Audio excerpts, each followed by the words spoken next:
Hey guys, it's PokeDude. Here's Misaki, and welcome back to Fate Stay Night. So a lot happened last time.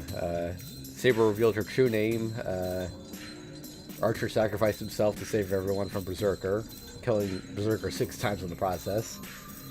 And Shiro, Saber, and Rin had a little threesome. Shiro combined his soul with Saber's and got his arm bitten off by a poorly rendered CG dragon. That's what happened. So, funny story. My dad actually walked in during that part last time. I don't know if you noticed, Misaki, but there was a point where I kind of just stopped advancing the text and didn't say anything. I was like hiding the screen with my browser, so he wouldn't see it. Understandable. Although it would have been a big deal if he saw it, because he knows already. Like, I've watched the whole anime series with him and told him about the various differences, but I wasn't sure it was him. I just heard footsteps, so Yeah, better safe than sorry. yeah. Oh, one second, grab one little thing here. Okay. Okay. So anyway, so this is the morning after.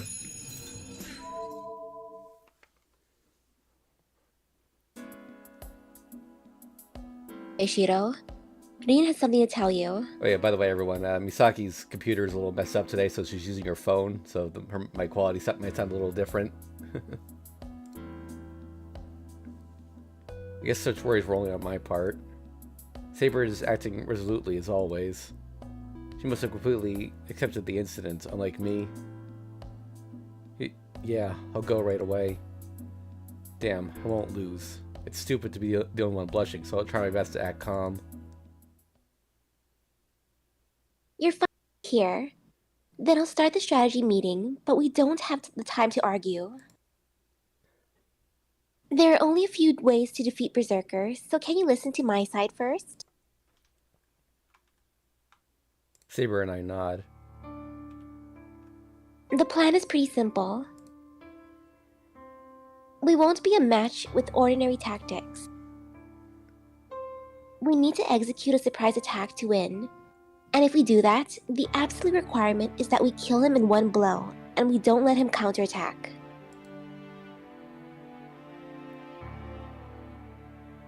I feel the same way. Even if I do exchange blows with Berserker, I will not be able to deliver a fatal wound. If we are to defeat him, we should do so outside of battle. Outside of battle? I mean, we'll attack Berserker before he notices us? Well, you're right that it's reckless to fight him straight on, but that plan is even more reckless. He's not the type to allow us to take him by surprise. Yeah, we won't make any optimistic plans that assume we can get near Berserker without being noticed. They have Iliasville. She'll sense Shiro and Saber's presence easily. I'm fine since I can hide my presence. I don't know how it works, but Ilya can feel Saber in my presence, huh? If Tosaka is the only one who can hide, then don't tell me you're going to be the one doing the surprise attack. Of course.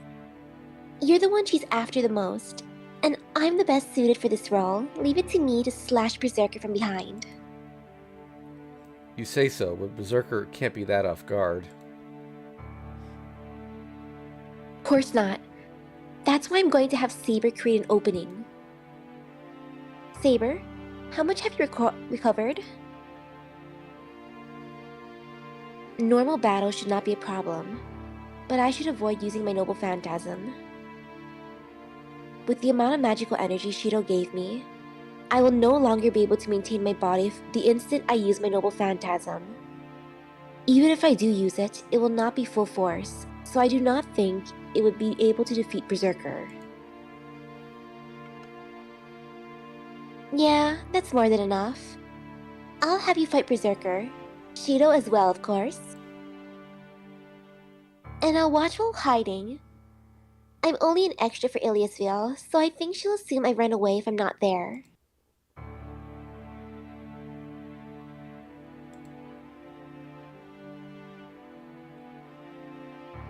Okay, well, I think that's possible, but... Probability's low, raise it. You seem to be on good terms with Iliasville, so you may be able to trick her. Tosaka looks at me meaningfully. I have some objections, but I'll take that. Ilya would believe me if I told her you ran away. I don't think she would doubt anyone.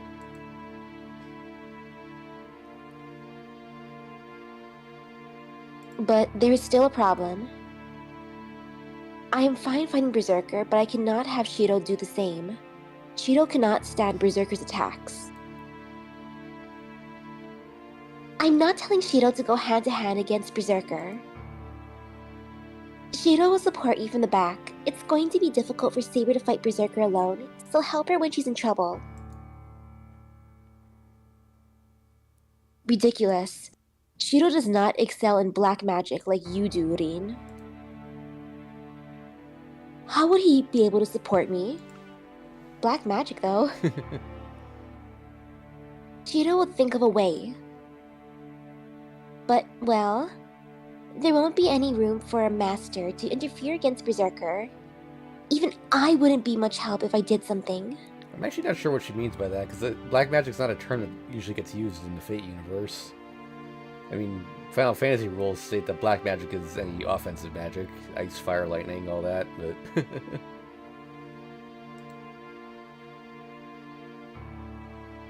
Enough to spare to let anyone stay idle.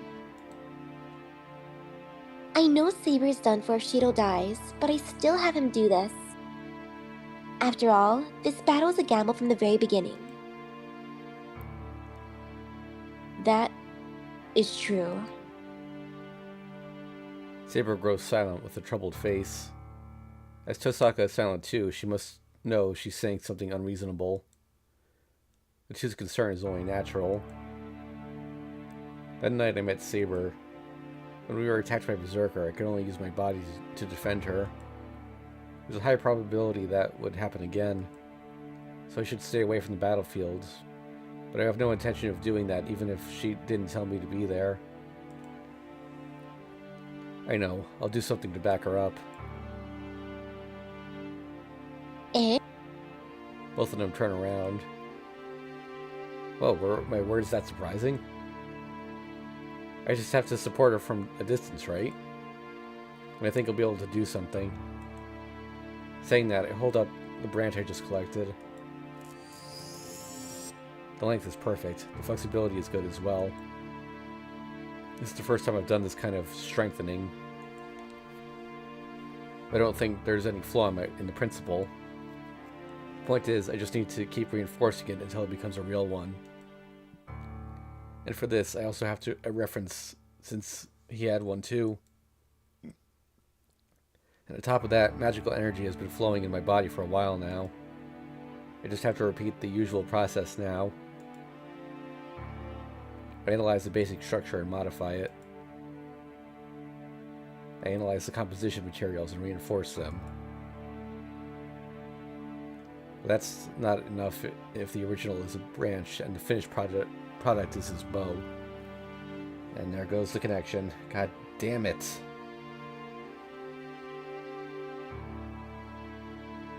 Okay, well I didn't lose it this time, it just went down. Did you lose it on your end, Misaki? No exclamation point. Okay, cool. I have to imagine it from the concept of creation. If I'm to get it close enough to the real one, I have to formulate every hypothesis, at least in my head. I open my eyes. The branch is shaped right, but, man, it's not even close. It's ugly and crooked. But I know it will work as a bow. I just have to make the arrows in the same way. Oh, that was... Yeah, I think I got the hang of it after the thing with Shinji. You said so too, that I shouldn't strain myself too much. I see. Well, it's good that we have a way to attack, so it's enough for now. No, please, Internet, please. Come on.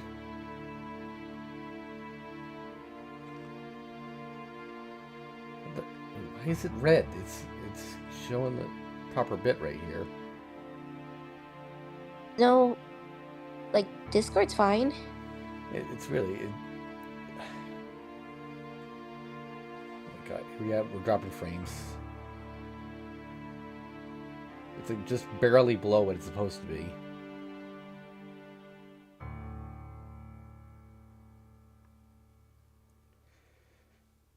Come on, please get back on track.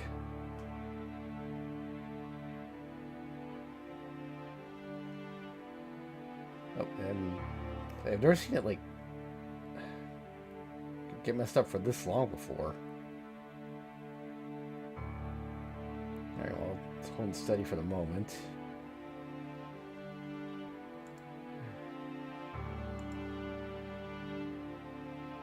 Going back to the original topic, I will have you two fight Berserker. I'll get on top of a tree beforehand and watch from above. When Saber creates an opening in Berserker's defense, I'll skewer Berserker from above using all my reserve jewels. It's a simple plan. Tosaka's expression asks for questions. Jewels. Is that Rin's magic? But a normal magic would not harm Berserker. We need a full purity attack to injure him. I know. So in other words, we need an attack with an A rating, right? Saying that, Tosaka takes a jewel out of her pocket. What is that jewel? This is like my savings that I've been building since I was small. One of these can instantly generate an A rank great magic. I had 10, but I used one on you. I see. If it is the magic from that time, Berserker will certainly not be able to block it. He does not have a magic resistance like I do. Even if it is magic, an A rank will penetrate him without any problems. That's right. I thought about using it in small amounts, but I can't be saying things like that now. I'll give Berserker 2 or 3 of these. Tosaka sticks out her chest in confidence. But... hey, aren't you being a bit stingy? I feel the same way. I should not be saying this, but I believe you should be generous enough to at least use half of these. What? It's my business, right? You guys know how hard it was to save this much. Saber and I protest silently.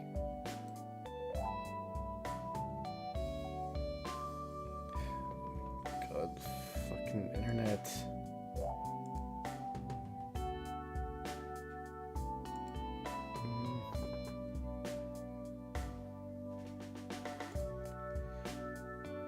Tosaka's life depends on this as well, so it won't be funny if she gets stingy and we end up failing because of that.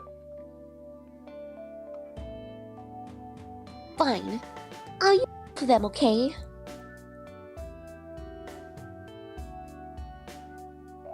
Come on, I just wanted to say that I get what you guys are saying too. Anyways, that's the plan. So we have to find somewhere where I can hide and where it'll be easy for Shiro to support Saber. Let's find a good spot before Iliasville gets here. Yeah, we can't stay in this ruin now. As Tosaka says, all that's left is to find a spot to wait for Berserker. But before that... oh, this is a very important save right here. Because this is our last chance to earn Saber points. And we are precisely 1 point shy of avoiding a bad end. But since we want that bad end, we're going to do that. Yeah, we got... once we trigger that bad end, we have to revert back to this save in order to get back there. So I'm worried about Tosaka. I don't want to think so, but Tosaka won't be stingy using her jewels, will she? Hold on, I'll say this again, but no holding back, Tosaka. It's true that jewels are expensive, but they can't substitute for your life, right? Heh. You can say such irresponsible things because you don't know the state of my financial affairs. I bet you'd fall over if you found out how expensive one of these is. Hey, I won't lose my legs just for money talk. Alright, if you say that, I'll take responsibility. I'll pay for half the jewels you use. Really? A man wouldn't back out of that, right? No, I have some money saved up, and I'll repay you if that's not enough. We're having you use a weapon that you've saved up, so I have to show some sincerity. Well, it's more like being obstinate than sincerity. I guess I want to show off to Tosaka. Hey, what's going on? You're smiling really crookedly. It's true that I'm happy, and it's also true that I've found a certain enjoyment. By the way, Emiya-kun, do you not need to ask how much one of these jewels costs? Well, it's not like it's only 100,000 yen, right? Be about right if it was a one-time use. Then something like 200,000 yen? That's a really odd increase, but that's not it. Then like 250,000 yen? Hey now, wouldn't you usually move on to the next digit? Why don't you... Why don't you go above 6 digits? Gah, I don't want to say this, but maybe 300,000 yen? I'm telling you, why aren't you going to 7 digits? Could it be 1 million yen? I ask, feeling like I'm jumping off a bridge. Close. One more digit. But what's below me is a hole leading straight to hell. It's astronomical. I can't imagine such a large number. If you convert it into damage, it would kill any enemy boss. Wrong. You look pale, Emiya-kun. No, I'm okay. I can calculate fine. I can, but it's working against me in this case. Really? Then I'll ask you just in case, but I can use my jewels, right? I won't spare anything. I'll use them without holding anything back. I swallow my words, trying to tell her to use them sparingly if she can. Tosaka, can I have credit? Show as much courage as I can. Of course. I won't put interest on it, so you can take your whole life to pay me back. Tosaka-san answers seriously, without a trace of humor. Hey, I can't pay back an amount that large, even if I use my whole life. Man, I don't want to think about it, but I feel like Tosaka controls my life now. Okay, so if we assume it was 10 million yen, that's about $100,000 each. Ooh.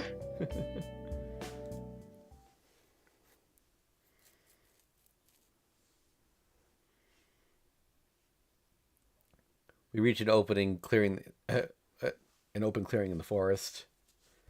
The sun is rising and the forest is darkened by the morning mist. Compared to the inside of the dense forest, this place is an open view. Tosaka, this place is okay, right?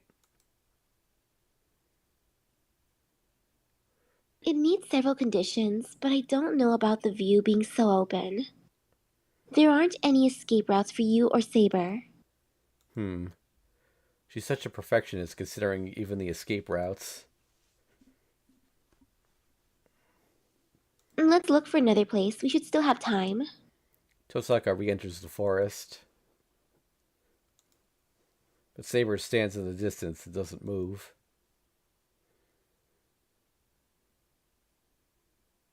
Saber, what are you doing? If we don't hurry, Ilias will well.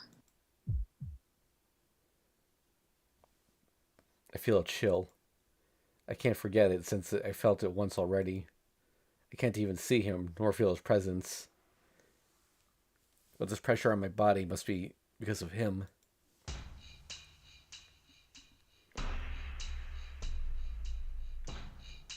You... The girl's voice echoes through the forest, beyond the mist. From inside the forest far away, something black comes straight for us.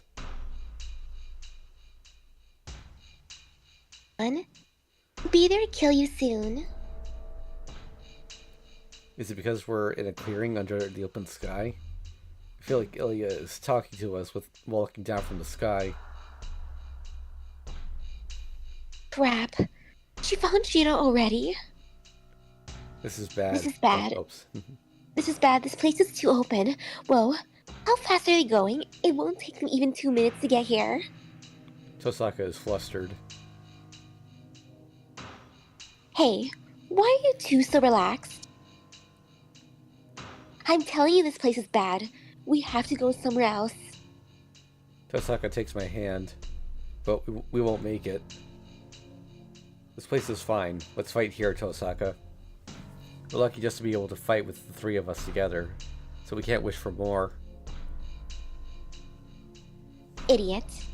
I'm telling you that it's no good. There's too much space here. Saber can't stop Berserker by herself. And you'll be in his range no matter how far away you are. I know you're worried about me, but everyone's in danger now. And besides, there's no escape now, right? That's true, but... It's fine with you too, right, Saber? We'll take Berserker on here. Saber nods quietly. Geez, fine. I'll be pissed if you die too easily. She must have agreed that she disappears into the fog. When she goes into action, she's super fast. She gets away from the clearing and goes up to a tree in the forest. They're coming, Saber. Are you ready? You too. Please do not come any closer than you are now once the fight starts. I will not let Berserker near you no matter what. Saber answers in a quiet voice. The fog flickers. From the morning fog, as if black darkness is seeping out, the mad warrior appears along with a white girl.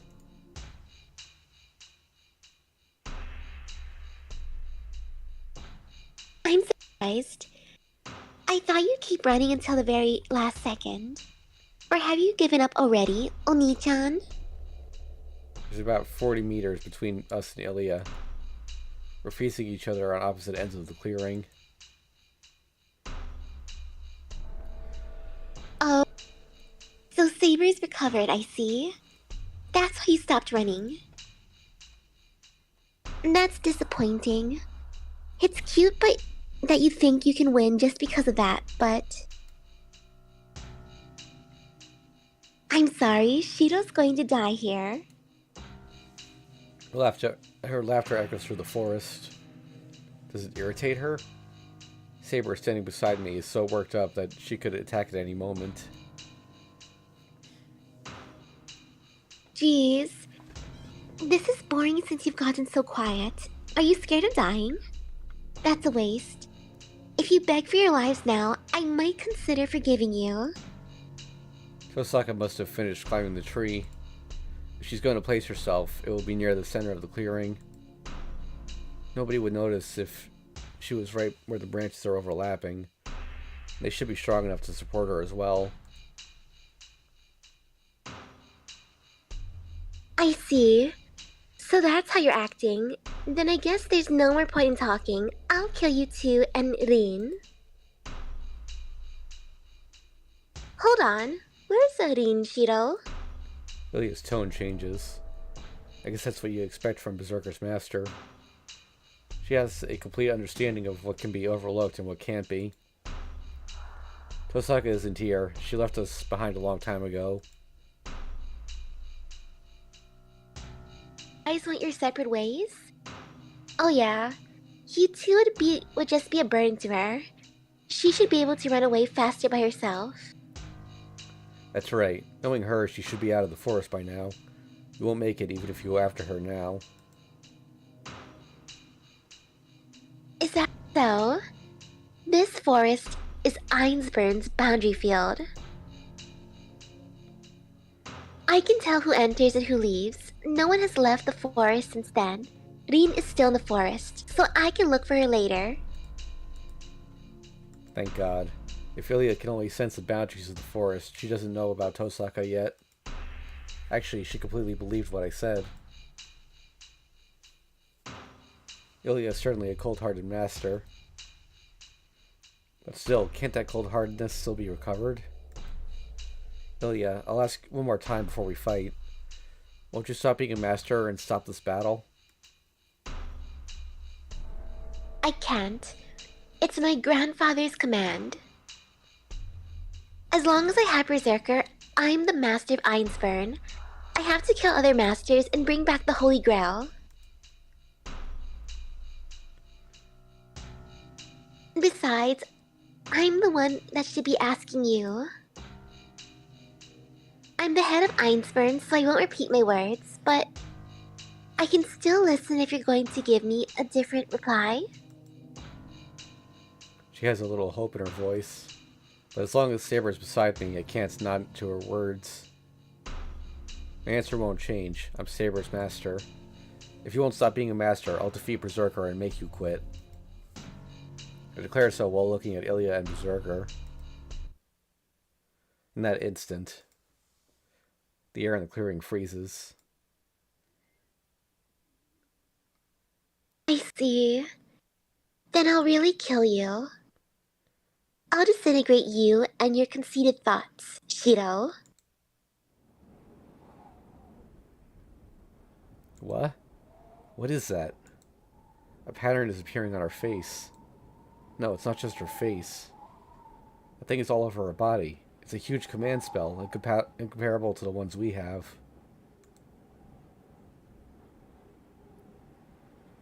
Playing around. Go mad, Hercules. A dead voice. As if to answer it, the giant behind her roars.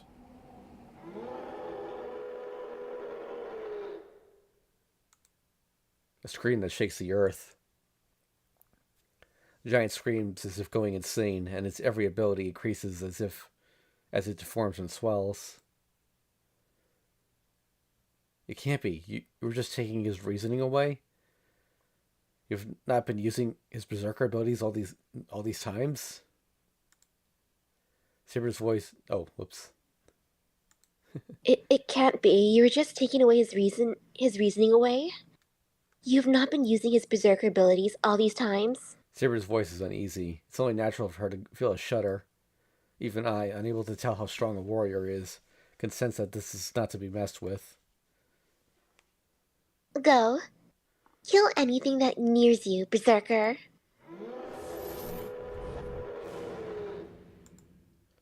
It's an explosive roar. It roars out, not even howl now, and the giant jumps in. I like how even the punctuation is black, by the way, on the roar.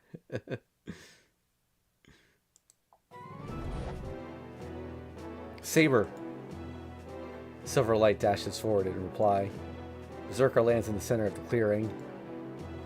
Huge body descends, and Saber runs straight for its landing point. Ground trembles. As if stopping a meteor, Saber attacks Berserker.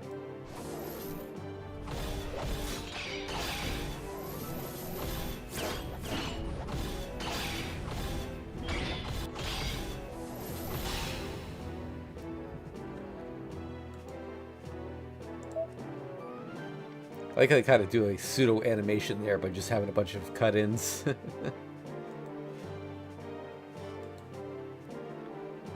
It is the return of legends. In this forest filled with the morning mist, the two shadows clash without ceasing. Berserker is just overwhelming. If his horizontal blow is a whirlwind, his ascending blow is a waterfall. If Saber takes such an attack, it would prove fatal even for her. Saber repels such attacks straight on without faltering. Against storm-like blows, she deflects them with all her might. If she doesn't, she'll be slashed in half along with her sword.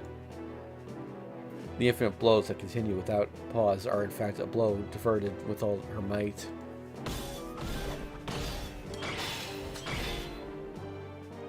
continuous sound of clashing. Their ranges are different. Their spreads are different. Speeds are different. Their strengths remaining are too different.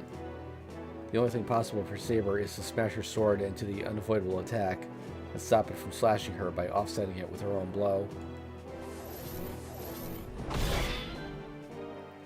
To speak metaphorically, Berserker is a broken rock drill. The blade spinning in all directions will mercilessly destroy all that approach. If one reaches out even a little, that's it. One will get entangled in the blade and shredded to pieces, unable to even run away. A normal human can't go up against such a thing. If approaching it is fatal, you can only run away. The Saber places herself within the blades and does not retreat. So she will continue down bit by she will be cut down bit by bit. The swords make sparks, and it's only natural for her armor to splinter bit by bit. She's constantly putting herself in fatal situations. I just hold my breath. In ancient times, the heroes that went up against dragons must all have been like her. They know well enough that their strengths are different, but still, they bet on the chances of a lifetime. A great violence surpassing human. They defend until only one opening appears, and many warriors died when no such miracle occurred. Her fight is just that. A dazzling battle that takes my eyes away, but it was only one end prepared, with it being Saber's defeat, as she is hurt more by the second.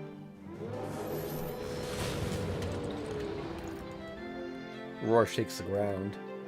Berserker's whirlwind cuts through the wind and flings back the defending Saber. Saber's armor chips away with every blow, and as she hits the ground, she charges bravely at Berserker without falling on her knees. But she's already at her limits. Saber's breathing wildly, and her movements are slowing down even to my eyes. She's not even trying to create an opening in Berserker. Saber will be slashed by him in a few more blows. And my clenched fist is a bow. I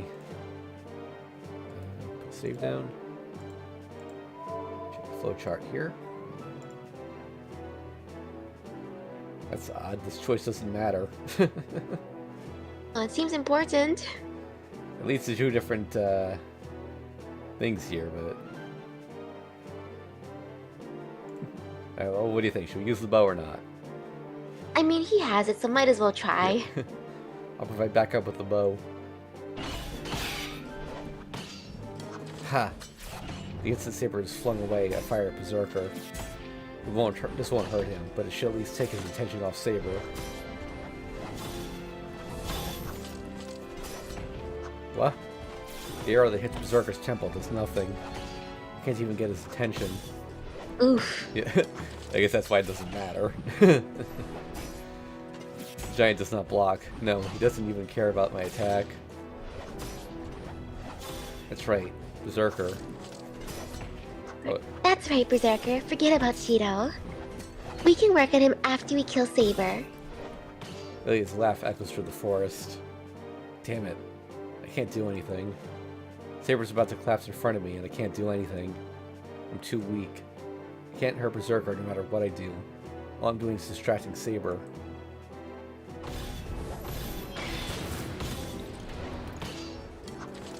Strong blow. Saber, repelling that attack, has her feet driven into the ground up to her ankles. The blows are heavy and fast. The axe sword, flying above Saber's head, strikes like lightning. The sword shaves off some of her armor as she flings herself away and breaks the ground. I feel like I'll grind my teeth down. Am I unable to do anything after all? I can't protect Saber nor fight alongside her. There's nothing I can do. All I can do is... in that case, at least imagine it. After all, this is the only thing you can do. That guy said so.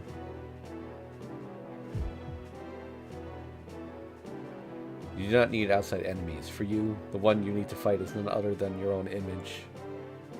That's right. What was he saying? It wasn't his usual harassment. Those words held an importance that I need to understand right now. No, saying that. Weren't all of his words a warning that I shouldn't have ignored?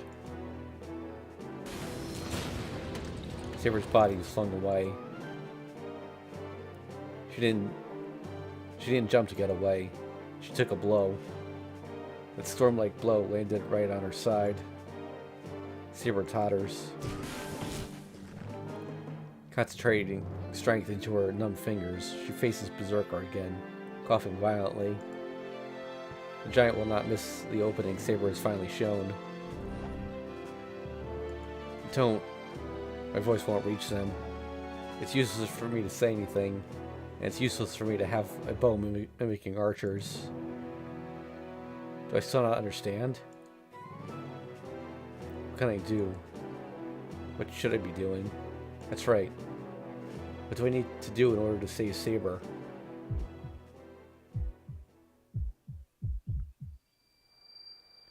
A bow won't do. Even a lance won't be able to pierce him. And that doesn't mean I should have the same weapon as the enemy. That giant. To defeat that mountain, I'll need a sword. A sharp and gorgeous sword of the king that will defeat the enemy in one blow. Like that golden sword so suited to her that I saw in my dreams. Kuh. My head hurts. Bearing my nausea, I still stare at Saber. But ironically, I feel like I'm going crazier the more I stare at her, about to collapse. Saber and Berserker's movements seem to be in slow motion.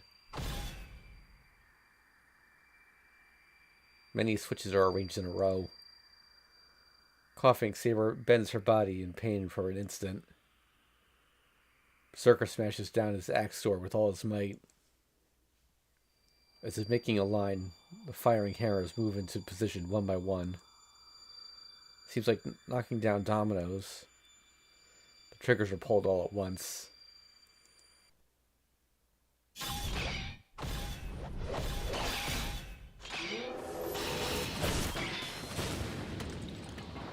Saber! Berserker's blow smashes Saber away. It's fatal. Saber's body split through the waist, and her pieces are thrown into the air. No, that's not right. The only thing flung in the air is Saber's armor. Berserker's only smashed Saber's armor. Saber created an opening to make Berserker take a large swing, and Saber charges it at top speed, using all the energy she has left. Black howl surges out. But he can't retreat from Saber, who is right in front of him. She places both hands on her sword and slashes Berserker with all her might.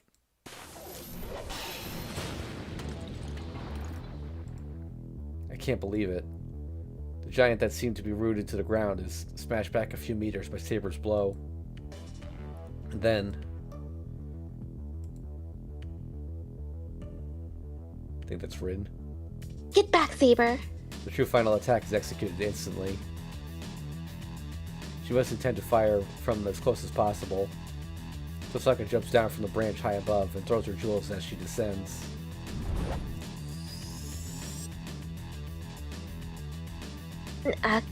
Saber. Even more German.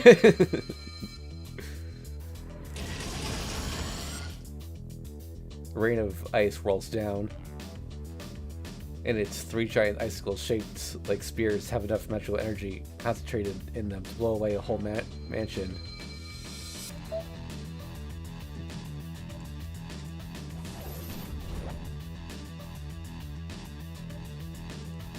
Berserker? Ilya, who was only watching until now, screams. She must have realized how dangerous the attack is, but it's too late. The spear of ice isn't just falling. As it's fired, it's accelerating to secure Berserker. There's no way he would be able to dodge it.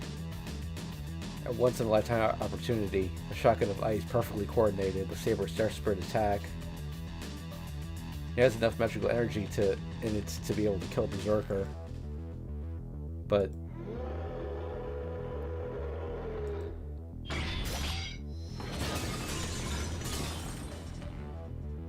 He swings his axe sword through the air.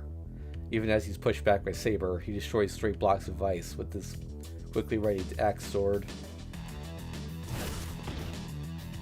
Splashes of blood.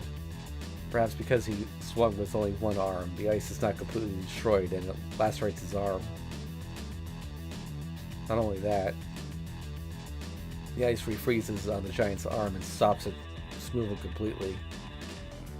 But still, it only got one of his arms. What? Saber raises her voice. It's only natural, because Berserker's other arm has grabbed Tosaka's body as she descended onto him.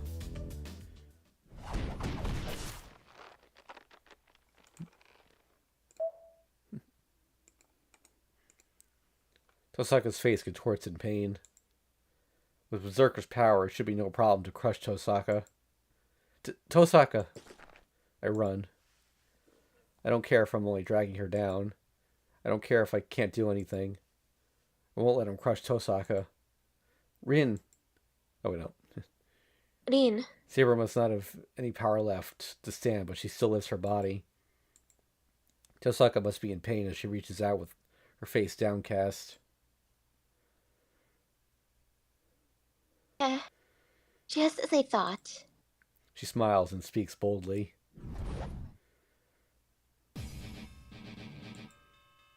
Everyone gasps. Saber, I, and even Berserker must have frozen. She's horrible. She knew this was going to happen, yet never told us about it. Berserker puts power into his grip, but it's a second too late. You?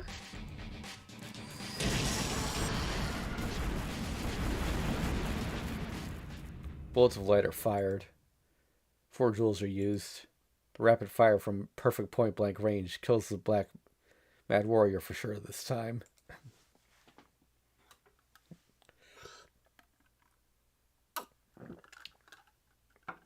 No. It's splendidly, perfectly blown away his life.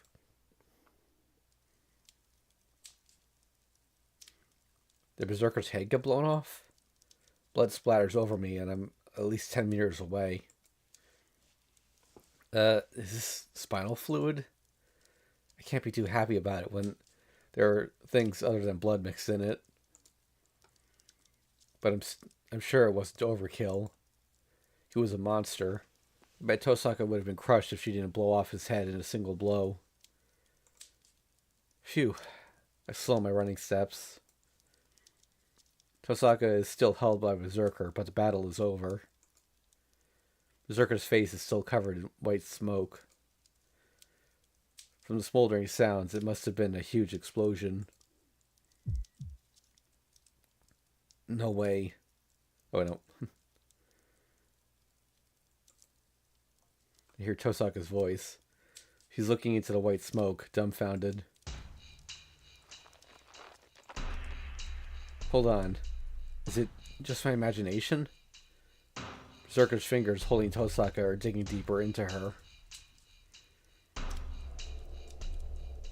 Tosaka is just staring at the white smoke, but it doesn't last long. A large cloud of white smoke fades away. In it, is Berserker's face, though it was certainly blown away. Tosaka is at a loss for words, cowed by the demonic stare. I think that's Ilya. Laughter echoes through the clearing. The Silver Master controlling Berserker from the edge of the clearing is laughing. I have a better opinion of you now, Rin. For you to kill Berserker even once. But it's too bad Berserker won't simply die just from that. Because he has a body that won't die unless he's killed 12 times. Killed... Wait, 12 times? Killed 12 times? Yeah. She must have figured out something important from Ilya's words. Tosaka's eyes are strained in faint regret. I see. I should have thought of that as soon as I learned he was Hercules. Hercules should have the bow of Hydra, but he only carried a rock. Noble Phantasm isn't something like that. The symbol of the hero, Heracles, is... Yes, his body itself is his noble phantasm. You should know too about Hercules' 12 labors. The Greek hero Hercules overcame 12 tasks to atone for his sins and became immortal as a reward. You know what that means, right? A stock of lives. Multiple layers of resurrection magic, huh? Yes, though he can't die easily. He lives through deaths equaling the numbers of labors he overcame. The curse of immortality. That's Berserker's noble phantasm. God Hand.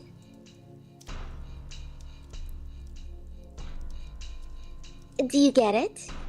Berserker died from the attack right now, but he still has 5 more lives. Hoo. Too bad, Rin. Berserker would have disappeared if you used 5 times the jewels you just used. I can't hear Ilya too well. I see Saber run up to Berserker out of the corner of my eye. Please run, Rin. Saber dashes it to her. Tosaka tries to tear off Berserker's fingers, but they won't even budge. Then... It's fine, Berserker. You can crush her. Burning eyes are glaring at Tosaka.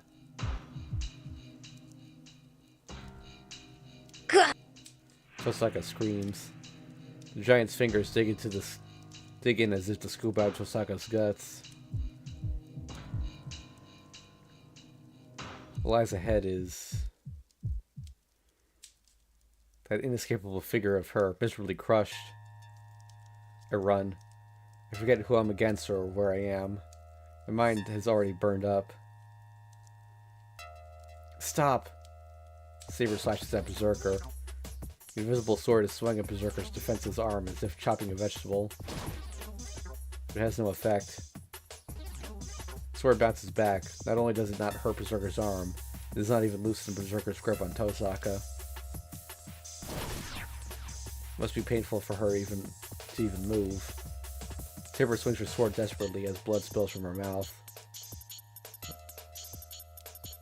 Shiro? Her face freezes as she sees me run up to Berserker. Let her go, you bastard! I smack my bow against his back. The giant does not budge. He must think nothing of me at all. My fingers are numb. What kind of body does he have if I, the one doing the hitting, have my hands go numb? Please run, Shiro. Huh?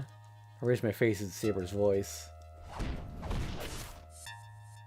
In that instant, my body flies through the air like a leaf. Gah! I drop like a piece of trash. Berserker smacks me with that frozen sword. The bow I instantly blocked with is easily smashed, and I'm thrown so far. Gah! Ah! Ah! I writhe in pain. The breaking sound was not from the bow. One of my arms is bent like a spider's. Breathing hurts so much that I want to smash my lungs up. Ha! Gah! I can't breathe right in front of... I can't breathe right from the blood coming out of my throat. But it doesn't matter. Breathing will just make me pass out. I shouldn't be breathing right now. Ha! Ha! Ha! I get up. Right now I have to. I run. It's my turn this time. I'll break his arm and save Tosaka. He must have eyes on the back of his head as he swings his sword as if flinging away a bug. I can dodge it. I won't be hit by something swung with a frozen arm. Ha! Damn it, my body is sinking. I must have scraped my leg. Damn it. I don't break my leg when you haven't even hit it. No, no way. That is enough. Please get away, Master. I can't do that. I won't let Tosaka die. What do I need to save her? A weapon. A blade would be good. At my feet are the remains of a destroyed bow. Above me is Berserker's sword coming down. Pick up a broken piece. Descending sword. There's no time to think. Channel a magical energy into it. I easily succeeded strengthening it. When the sword comes down, the broken piece is totally smashed this time. My body, that should have dodged the blow, collapses. So there was no meaning in strengthening such a broken piece. If I'm to do it again, I have to do it from the very beginning. Nothing should be impossible. If there's a model, anyone can imitate it, so I have to repeat the foundation. Composition, work, experience, time, and... The giant turns. I must have decided to kill this annoying nuisance before Tosaka. Raising my body, I glare at the giant. I have no fear. My mind is already burned up. But behind me...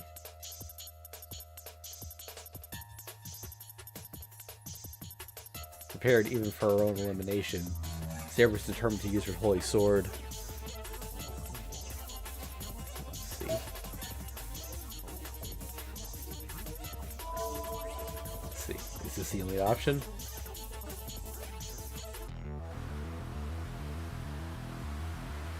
Sword of light appears in Saber's hands.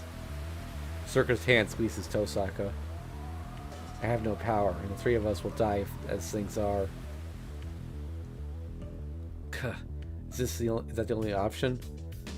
Our only chance for victory is to spend Saber's scarce magical energy and use a noble phantasm that endangers her existence. The giant releases Tosaka and charges straight for Saber.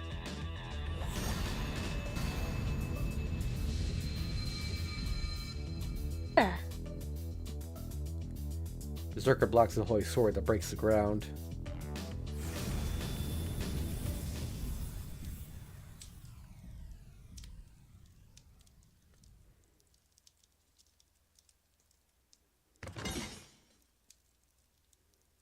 The silver armor collapses, turning all her remaining magical energy into light. Saber is on her knees. In front of her is Berserker, still in full shape. Sit, Saber. Even the holy sword isn't enough with that amount of magical energy. Saber's figure starts to fade. Saber must not be able to stand as she glares at Berserker on her knees. Hoo. It must have been disappointing for you too, Berserker. If Saber's magical energy had been full, you would have been able to die. The giant sword is swung. Without waiting for Saber to disappear, the giant smashes her body. Saber has disappeared. I knew this. If Saber used her holy sword, she would disappear no matter who won in the end. I knew it and didn't stop her. So what will you do, Oni-chan? Will you try to run away, or will you quietly let me kill you?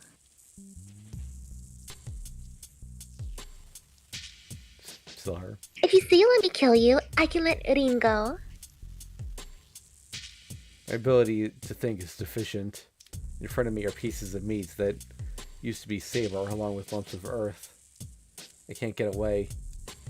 If I can't get away no matter what I do, then at least...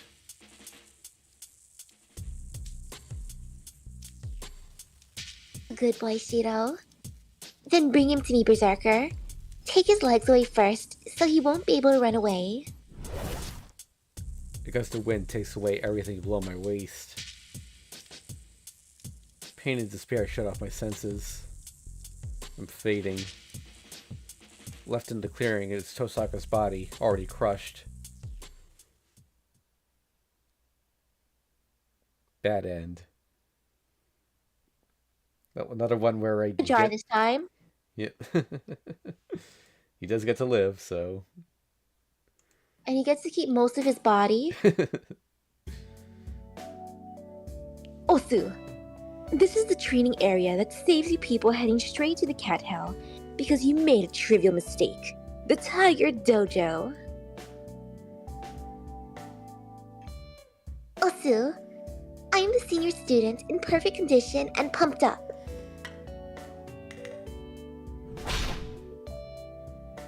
Splatterhouse!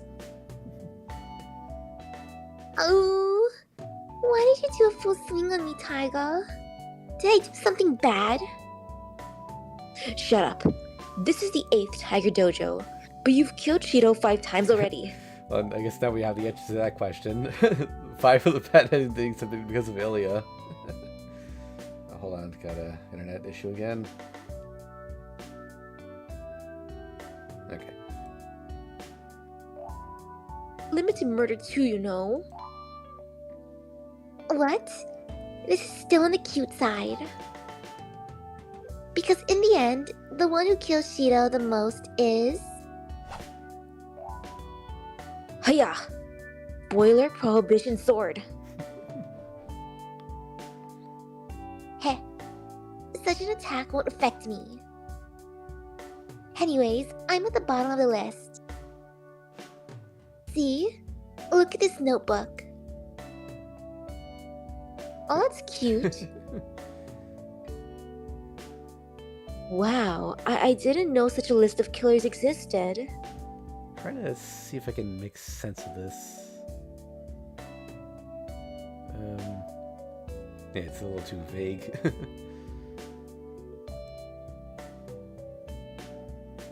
Oh, you're right. Hey, what are these lies? Why do you get the Good Girl Award? It's because my actions are so graceful. People with enough time should check out all the ends where I kill Shido. You'll notice that it's a bit different from beeps. A bit different? Well, enough about trivial things. Thinking tires me out. Well, about this Tiger Dojo? I don't think the choice was wrong, so why did it end up like this, senior student? It's just the lack of magical energy. Saber recovered enough magical energy to be able to use Excalibur, but she didn't have enough to spend on her noble phantasm. I don't think that weak Excalibur could take off even 2 of Berserker's lives. I see, so this time, 1 lost because of a smart choice? Osu, this is the cruel tightrope where you die if you go on the defensive, and if you go on the offensive. It's a difficult balance as usual. It feels more like a checkmate than a balance, considering the character's abilities. I see. Then this dojo is finished. So go back to the previous choice and try choosing the immature, reckless choice. I don't actually remember who kills Shiro the most times. I know a couple characters kill him a bunch, but...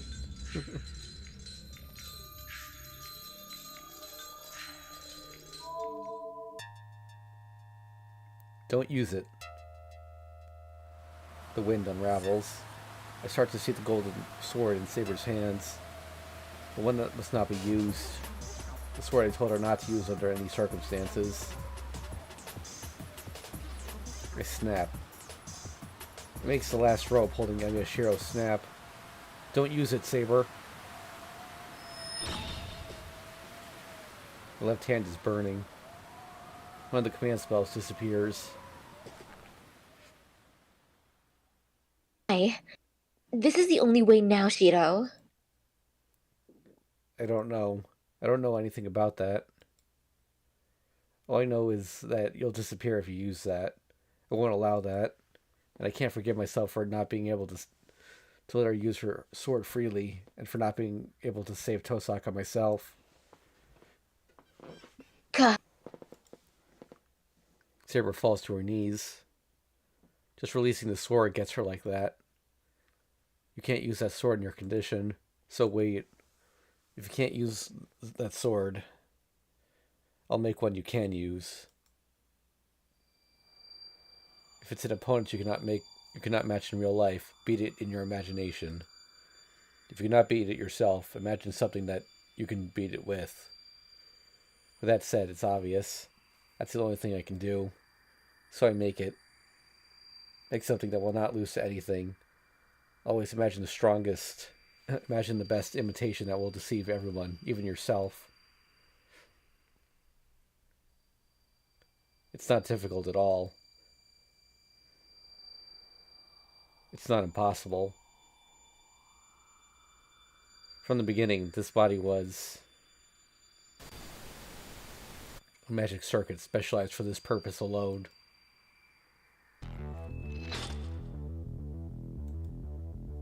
Ah, I spring up. My whole body is burning and my left hand feels like it's on fire. Sword is mine. Saber's voice is filled with blank amazement. She's staring at what I'm holding, which should not exist here. Ah, does the sword have a will of its own? Ah! The glow of the sword does not stop, and as if pulled toward it, slashes through the giant's arm. Kosaka falls with the sword, with the arm that was grabbing her, and the sword that cut through his arm shatters like glass. All the blood in me regurgitates. There's no problem here. The sword broke. As it possible? If I imitated that sword, it cannot be broken. It broke because it was not sufficient. My image of it fell short of the real sword. His eyes stare at me. The giant sword is swung to really kill me this time. I don't care about that. He's not my opponent. Grant me a Shiro, there's only one opponent. The sword just now wasn't perfect. The unbreakable sword broke because there was a flaw in the assumptions. If I have to duplicate it, I can not only duplicate its shape, I must also reproduce the maker.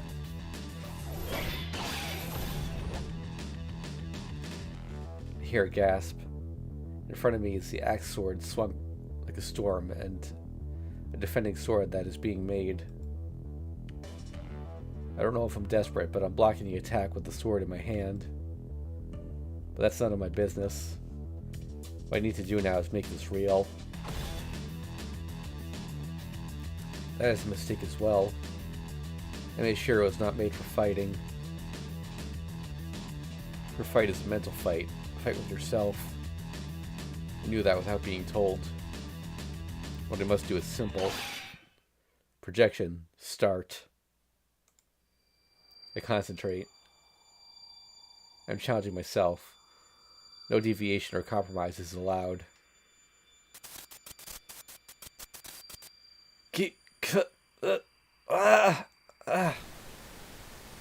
Just into the concept of creation. Hypothesizing the basic structure. Duplicating the composition material. Imitating the skill of its making. Sympathizing with the experience of its growth. Reproducing the accumulated years. Excelling every manufacturing process.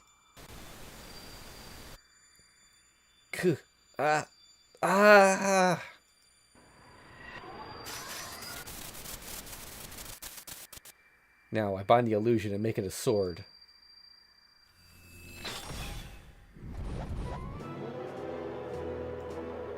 The giant howls. The sword blocks the numerous blows, smashing madly. But this is it.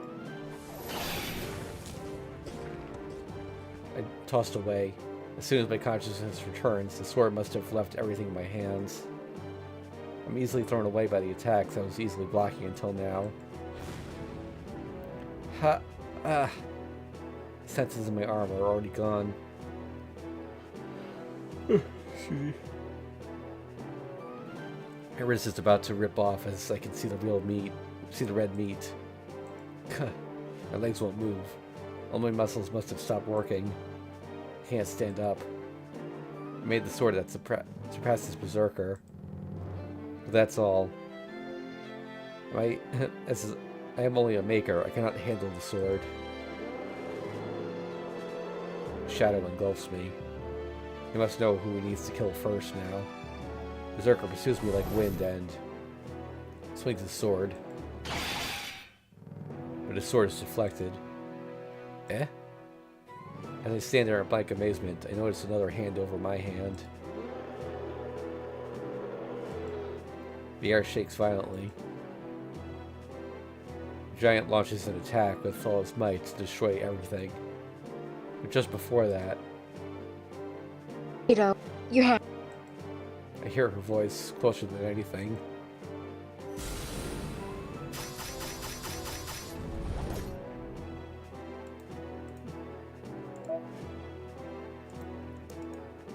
If Berserker attacked me like a gust, Saber must have rushed to me like a gale.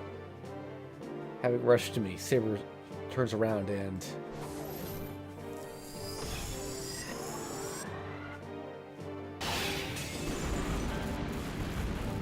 Sword of rock breaks. Flash of golden light. A flash of the golden sword smashes the giant's axe. The axe sword slashes into the hard body and...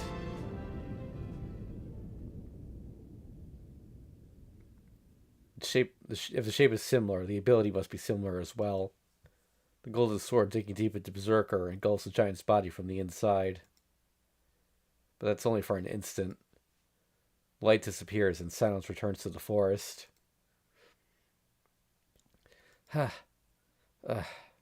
Strength supports for my body. The body that was so hot starts to cool down. The sword is disappearing from the tip. I watch it absent-mindedly. We stand next to each other, holding the same sword until it disappears completely.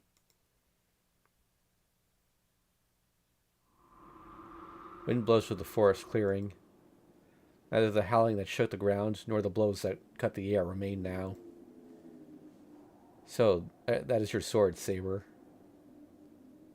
Oh, so that is your sword, Saber. The undefeatable giant becomes motionless and says so in a deep voice, gazing at the knight that defeated him. Haliburn. The sword from the Stone of Selection. My sword that was forever lost. But That was not your sword. That was only an illusion made by this man. Saber nods quietly. It was an imitation after all. It's a sword that will never exist again, but still. Berserker's chest splits open, slowly. From the wound made by the light, he crumbles away like sand. That illusion could not be underestimated.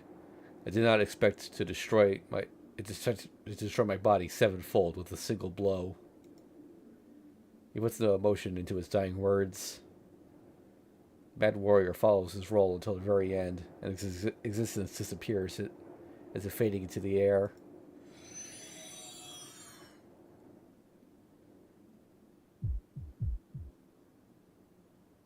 That's something that I don't think ever happens again, being able to kill him multiple times with one blow. man, I feel dizzy. It must be the cost of using such excessive magic. My blood that ran wild is crushing my brain with too much oxygen. And on top of that, I have a headache like my head is splitting open. It's because the enemy has disappeared and the thing numbing my pain has disappeared. Actually, did the Ark kill him multiple times during Okeanos? thing did like if you just touched it. Yeah. The dizziness and the headache come to me as if to make up for what had accumulated.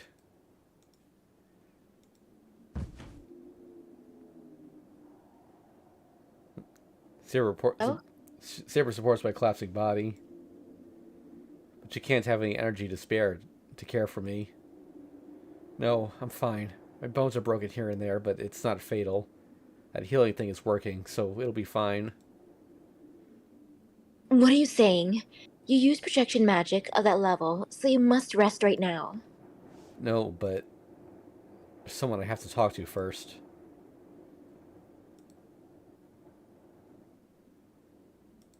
Yell.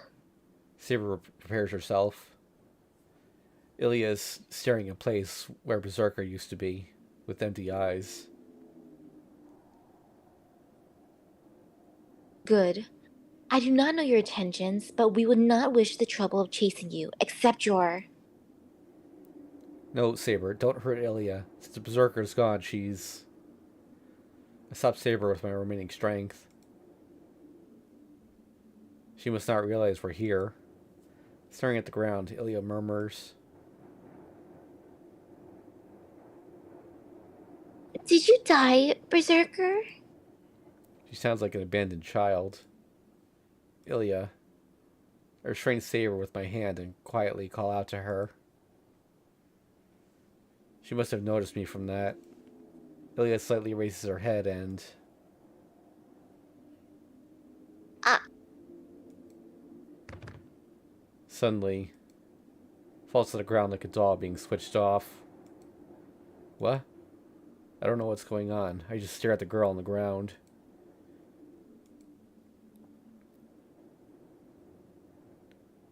As if to replace her, Tosaka gets up. Berserker's hand has disappeared, and it seems she's finally free. I must have relaxed seeing Tosaka's safety. I feel like I'm about to faint. But I can't whine like that. Even though we defeated Berserker, we're still in the forest. We have to push our wounded bodies and get out of this forest now.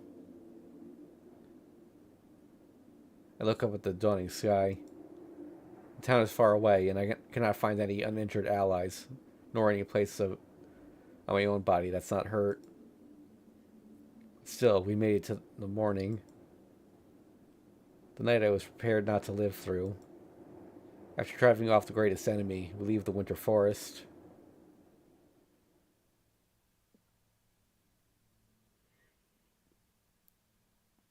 Interval level 4.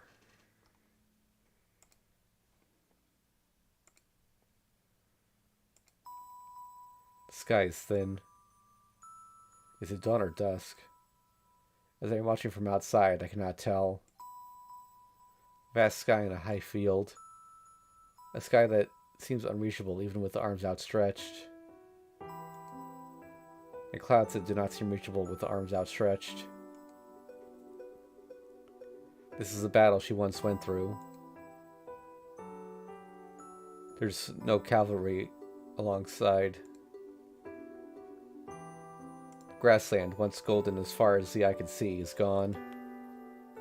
Under the dark gray sky, the only thing stretching out is... remains of a battle, which she is well accustomed to.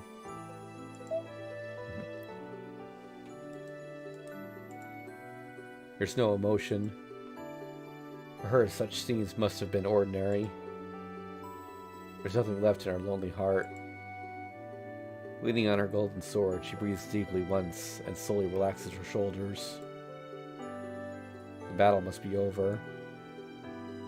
After glancing at the bodies of the defeated soldiers, she returns to her camp.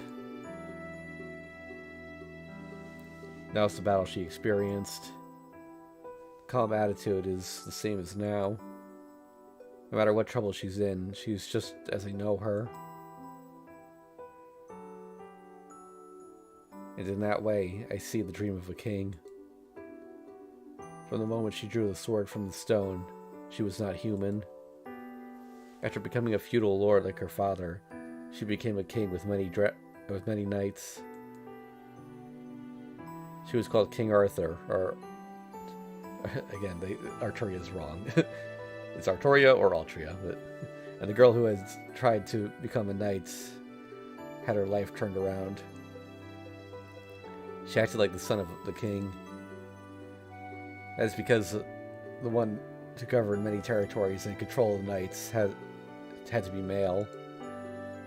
The only ones who knew that the king was just a girl were her father and the Magus. She literally covered herself in steel and sealed the truth for all her life. Of course, it's not like no one grew suspicious of her. But the King of Knights with the Holy Sword will not suffer wounds or age. Excalibur bears the protection of the fairies, making its possessor immortal. Therefore, nobody questioned the knight's small body, and the face that seemed like that of a girl became honored by the knights as a good-looking king. Of course, such things were not a problem. The king was truly invincible. There was no room for body size nor looks to enter into it. The people living in fear of savage invasions wanted a strong king, and the knights of the battlefield would only follow an excellent commander. The king met all of these criteria, and so no one questioned who the king was. It doesn't matter if the king is a child or a woman. The only point is that it must function as the king to protect the country. The new king was fair and selfless, and always stood in front of the army, defeating enemies on the battlefield. Many enemies and many people died, but the king's choices were always correct, and she served as the king better than anyone else. There was no doubt and no need for doubt, while the king was right. Knowing no loss on the battlefield, her army reconstructed the now lost cavalry and literally ran through the battlefield, defeating foreign infantries and crashing through numerous ramparts. She was always in the front of the army because of her country was behind her? She had to discard many people to join battle. As long as she joined battle, she had to defeat all her enemies. It was normal practice to meet military needs by sucking everything out of the local village for the battle to protect the country. In that regard, there could not be any knights that killed more people than her. I don't know if you ever found that a burden. It's not something I can tell from a dream. There's no doubt in her figure running through the battlefield. She does not even narrow her eyes in grief when she sits on the throne. The king is not human. One cannot protect the people with human emotions. She kept that oath strictly. She settled every problem and worked hard in government affairs. She balanced the country without any deviations and punished people without a single mistake. After ending yet another battle and victory, commanding the people without disorder, and punishing hundreds of criminals. King Arthur does not understand human feelings. A knight close to her murmured. Perhaps everyone felt that way. The more perfect she became as a king, the more they questioned her as a ruler. A person without human emotion cannot rule over others. Several reputable knights left Camelot, but the king took it as a natural event and accepted it as part of the process of government. Thus the fair king honored her knight by her knights, isolated herself. But such trivial things are of no concern to a king. Her mind will not change even if she is abandoned, feared, or betrayed. There's no right or wrong. She abandoned her emotions from the moment she decided to pull out the sword. And in that way, her final battle began. The battle at Bedon Hill ended in complete victory, and because of the overwhelming results, the savages sought a reconciliation. The country that would have just awaited destruction earned a brief period of peace. The chaos that demanded an absolute hero has ended. Brynn is finally returning to the country she had dreamed of. The scene starts to fade away. Somewhere in my head, I realize that I'm waking up and the dream is ending. I'll lose consciousness and wake up soon. But before that, something really annoys me. She's stupid. Certainly, she must have been strong and good at fighting, but that doesn't mean she's well suited for it. I'm also angry at the people around her. If she didn't notice it, someone else around her had to tell her, or she'd keep making the same mistake forever. She has so many people around her, so why did none of them tell her the truth?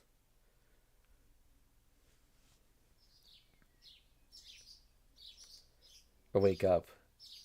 We escaped Ilia's forest and came back to this house yesterday afternoon.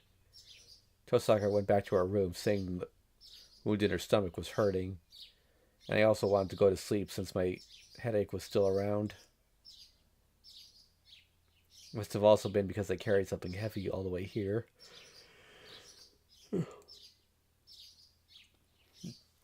I got to my room and lay down, I couldn't even get back up. Saber was the only one unhurt, so Tosaka and I went to sleep, letting her keep watch, and I've slept half the day, huh? At least it seems my headache is gone now. I'm relieved. The thing with Berserker, the headache that started when I duplicated Saber's sword was terrible. If that headache continued, my head would have broken before I did, before my body did. Wait. Huh? Saber is sitting Japanese style on my futon. Saber? Why the sad face? Did something happen while I was asleep? A dream. No, it's nothing important. Let us eat breakfast, Shiro. It is almost time to get up. Saber gets up and leaves the room quietly. I don't know why Saber is acting so weird. I don't know, but I guess she was nursing me since she was sitting by my futon. Whoa, whoa, whoa, whoa! Ooh. Okay, I think we're good. There was Okay, flashback area. there was no nipple there. We're fine. As soon as I think so, I recall the scene I really shouldn't remember. Just in case, I'm going to put the screen up real quick. I think we're fine, though. I mean, really shouldn't remember is real. Yeah. No, what am I thinking? Don't think about it. I shake my head and clear my thoughts out of my head. I don't know. Um, I did it with Saber because I'm her master. I have to think like that, or I won't be able to look at her properly. And the situation was that bad, and Tosaka did it too. Hold on, hold on, hold on, hold on. This won't end if I start being conscious of Tosaka too. Stay calm, stay calm. We were acting normal on our way home yesterday. That should be fine. Well, no, I was just too tired yesterday, but stay calm anyways. First of all, Saber will be troubled if I act like this. Alright, I have to calm down and go make breakfast. I take a deep breath and start changing. It's 9 in the morning. Saber must be really hungry as we haven't eaten since yesterday afternoon. Okay, we're fine.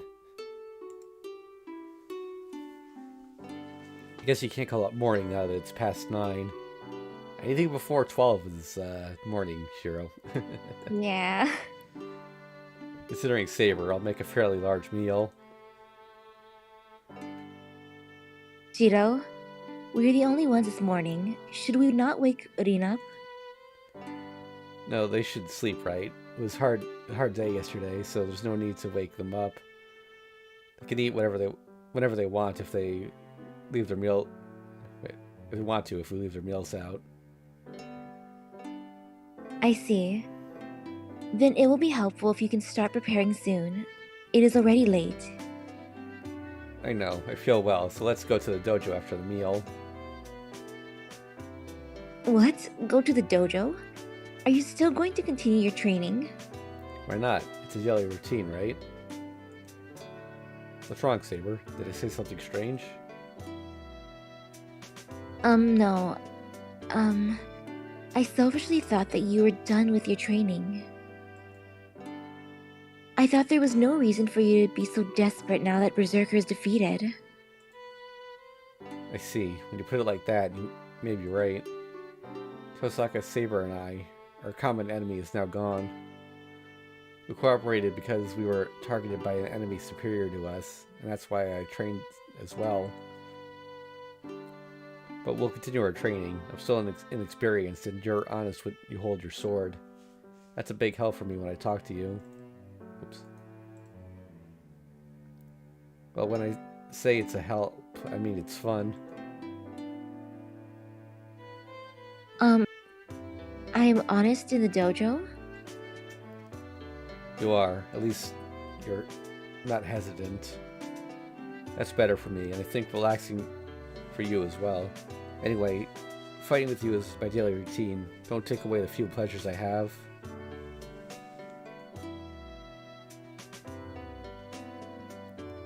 I take ground beef and pork, mushroom, onion, and eggs out of the refrigerator and head to the kitchen. I also need breadcrumbs and alcohol, salad oil, and... In that case, I have no objections. Saber murmurs something in the living room. I'm already in the kitchen, so I unfortunately couldn't hear her.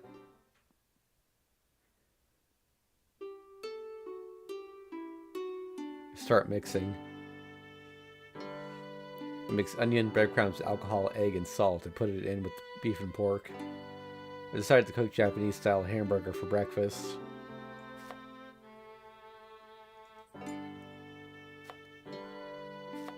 Rin, you woken?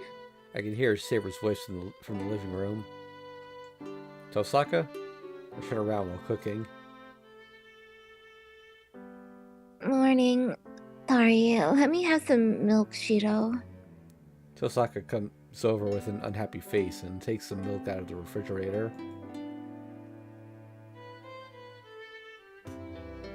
God, my head hurts from sleeping too much.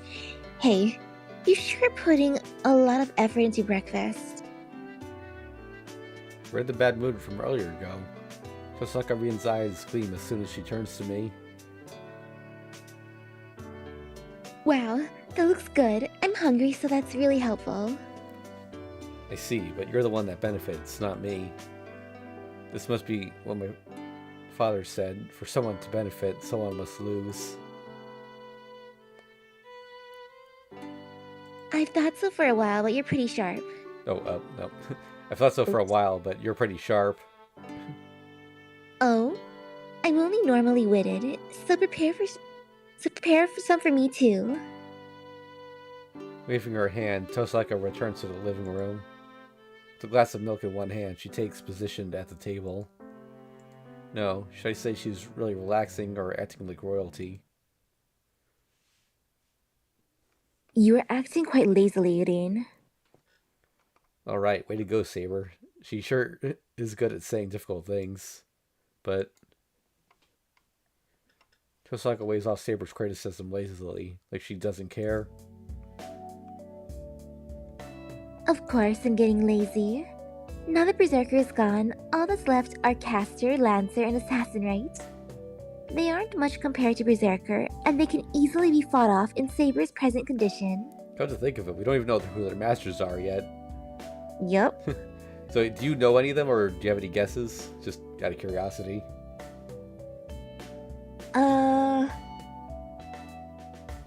I mean, one's at the temple, so... The only person I know at the temple is, Shiro's friend. Yeah. That's it.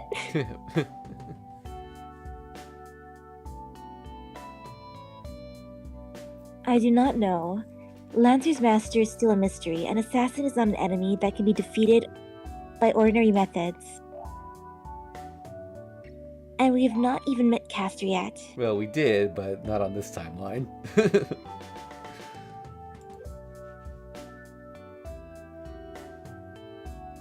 Be modest. A normal hero is an easy opponent for King Arthur, right? You were grieving because you didn't have enough magical energy, but that's solved now. There's no servant now that can match you, Saber. Saber narrows her eyes at Tosaka's words. I feel the same way. The thing Tosaka just said can't be ignored lightly. Tosaka, you knew who Saber was? Vaguely, I only confirmed it yesterday. There's only one hero who can use such a holy sword. Well, I was surprised that the legendary King Arthur is a girl, but if the real thing is in front of me, all I can do is believe it. And legends usually are conveniently altered, right? I don't know if Saber hit it or the people around her hit it, but certainly, but it certainly wasn't convenient for a girl to be a king in the medieval times. Of course they treat her as a man. And thus setting a precedent for half the male figures throughout Fate to be girls. Tosaka has the same tone of voice as always. Saber doesn't seem to care that much either. She rather seems to be agreeing with Tosaka's opinion, showing no sign of denying anything. So she has clearly admitted that it's true. A hero related to swords is chosen for the servant Saber. From that perspective, she's certainly the best Saber there could be. The great hero of England. The bearer of the holy sword that everybody even in this distant country has heard of. But if that's the case, then what? The end of the legend of King Arthur ends with the king's death. No, they're still human even though they're heroes. It's only natural for her last moment to end in death, but no hero dies normally. King Arthur was no exception. I remember that the end of King Arthur was in a war. The Great Battle of Camlan. Having unified Britain and with no outside enemies to defeat, King Arthur faced an unexpected enemy in the end. The enemy was her own army that she protected. Because of a betrayal by the ones she trusted, King Arthur was attacked by the knights she had fought with, and it is said that the king had to defeat them. King Arthur succeeded in defeating the enemy leader, but took a fatal wound in the process and entrusted her only surviving knight, Sir Bedivere, with the return of the Holy Sword. Go past this bloody battlefield and the hill. There should be a lake there. Throw this sword into that lake. But Bedivere could not follow the order. Fearing the loss of the sword, Bedivere gave a false report the first then second time, saying that he had thrown the sword into the lake. Every time, King Arthur would order Bedivere to throw the sword away, and the order was followed on the third trip. And it is said that King Arthur died after ascertaining that the Holy Sword had been returned.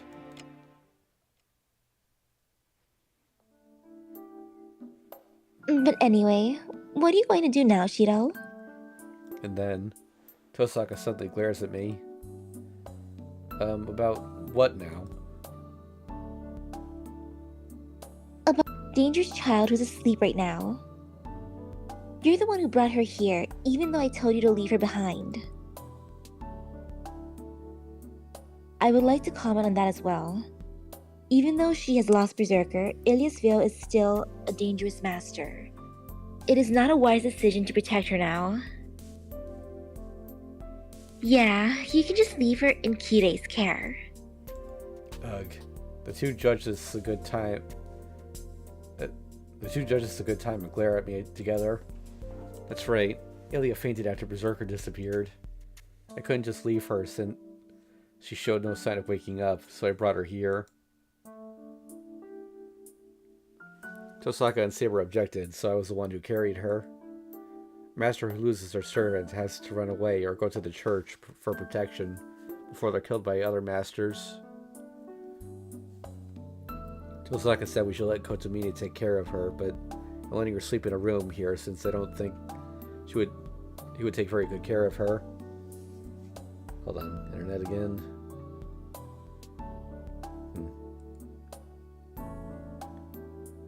Shiro, your thoughts are honorable, but it is dangerous to associate yourself with Ilyasville. You still have time. You must let the church take care of her, or remove her command spell. Saber glares at me. She's serious. Convincing her would be really difficult. What? Couldn't just leave her. Ilya's still a child, and she was acting strangely too. And I'd feel sorry just leaving her in Kotomine's care. Feel sorry? How can you say that after what she did to us? I agree. You feel too much empathy for Ilyasville. She tried to kill you many times. The two are even more united now. But I can't let them talk me out of it.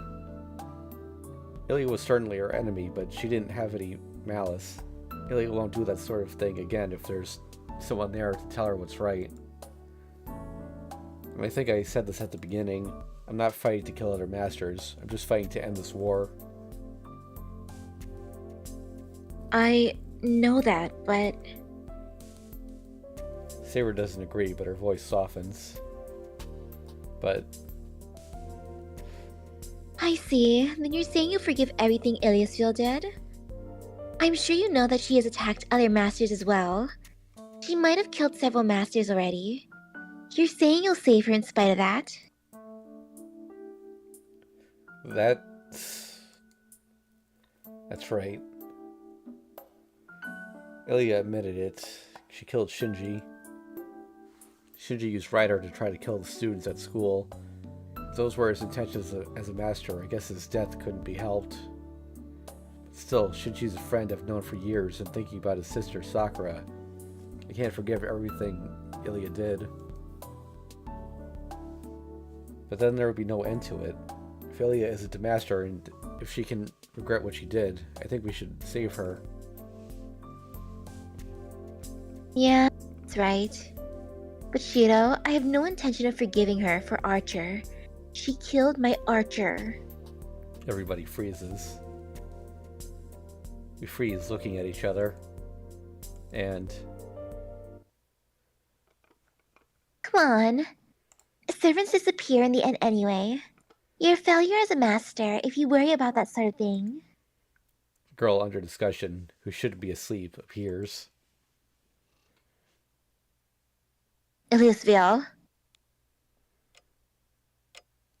Hold on, I have no business with you two. I don't intend to fight, so can you two stop being angry?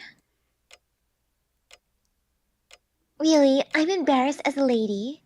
You're much older than me, but you two have no modesty. Ilya shrugs her shoulders as if to show her shock. What? Saber and Tosaka get mad together.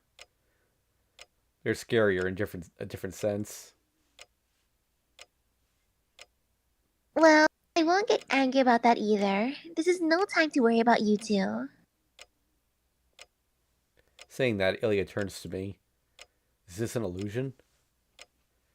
Ilya pinches the end of her skirt in a polite manner and bows to me respectfully. Ilya? I thank you, Master of Saber. I thank you from the bottom of my heart for your concern towards me. Who was your enemy? I stared at Ilya in surprise. Saber is silent as well, so she might not have expected it either. Tosaka is drinking milk and looking at Ilya suspiciously. And then Ilya gave her usual smile and...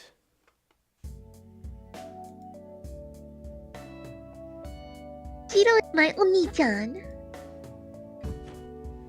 She comes straight for me and hugs my neck. Gofu! I choke at the surprise attack. What? Tosaka is choking on the milk she's drinking. Saber gets mad but keeps a straight face. Get away, you impudent. Saber runs to me, but Ilya spins around behind me, using my neck as a fulcrum. Heh. Impudent one. A servant is 100 years too early to give me her opinion. I have no obligation nor desire to obey you. If you have time to get back, if you have time to talk back, get away from Shiro right away. I'm not listening to you. Hey Shiro, let's do the thing we did yesterday. It's called a piggyback ride, right? Ilya twirls and twirls. Saber goes around to try to catch her. This is bad. This is really bad. The two stare down doesn't end. Must be because she's watching from a distance. Tosaka wipes the milk off her mouth as if nothing's happening and says in a disinterested manner, It's a concern to me, but he'll die if you keep that up. Huh? The two look at my face in surprise.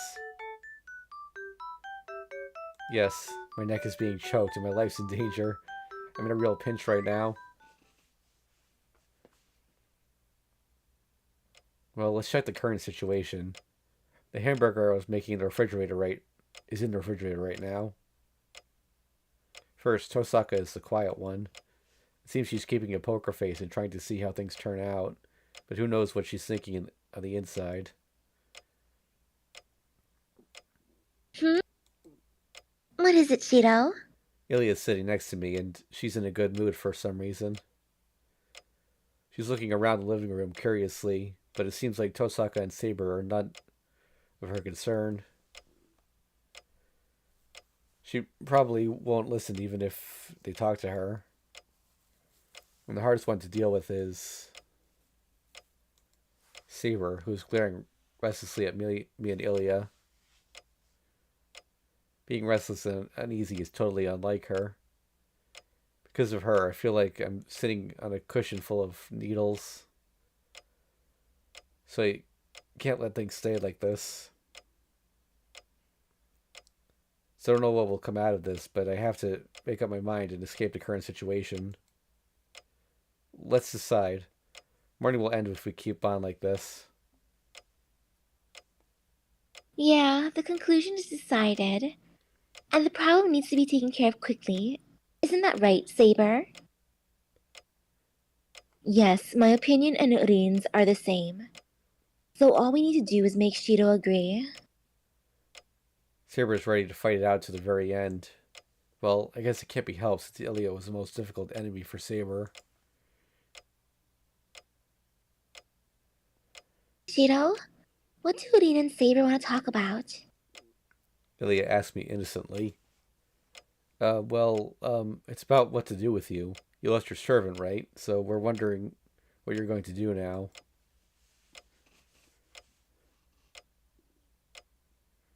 We decided. We have the church protect her or kick her back into your castle. Either way, she doesn't have the option of staying here. Do you think so too, Shiro? Ilya looks up at me with motionless eyes. I. Let's adopt her. This choice surprisingly does not matter. So, yeah, let's protect Ilya.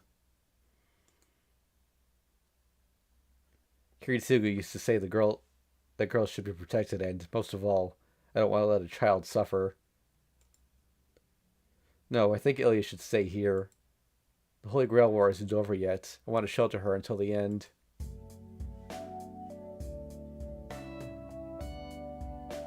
See that? I'll stay here for you. Ilya, it hurts, it hurts.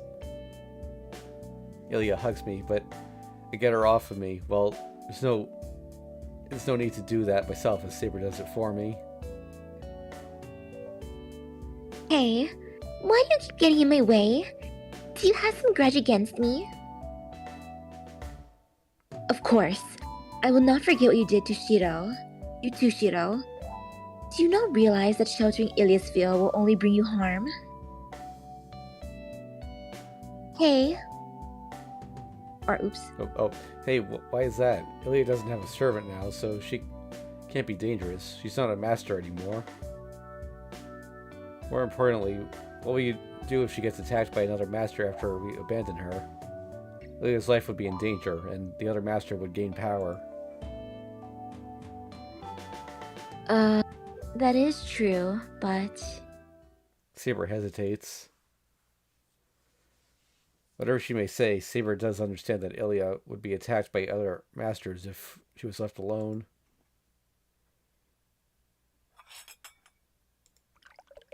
My turn next. I'm sorry to say this right after you made Saber surrender, but I'm not convinced yet.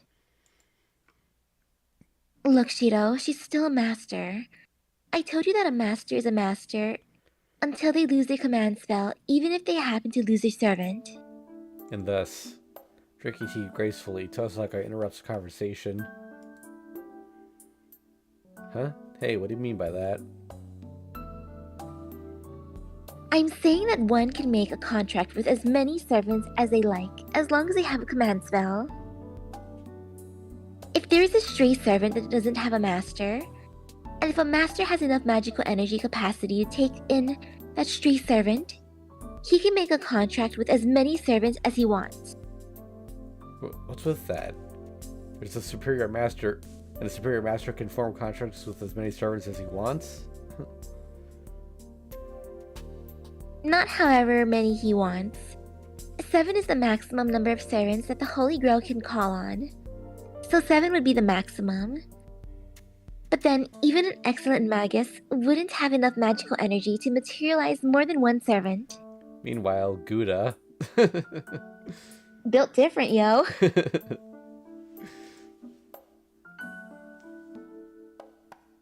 Even if they could, that would mean splitting the power of 10 into 5. Into 2 5s, so the abilities of the servants would decrease. And the point of forming a contract with multiple servants is defeated. I see. So if I formed a contract with Saber and Berserker, Saber and Berserker would both exist sharing my magical energy, so their abilities would be considerably decreased. So that means it's more efficient to choose one servant to give magical energy to.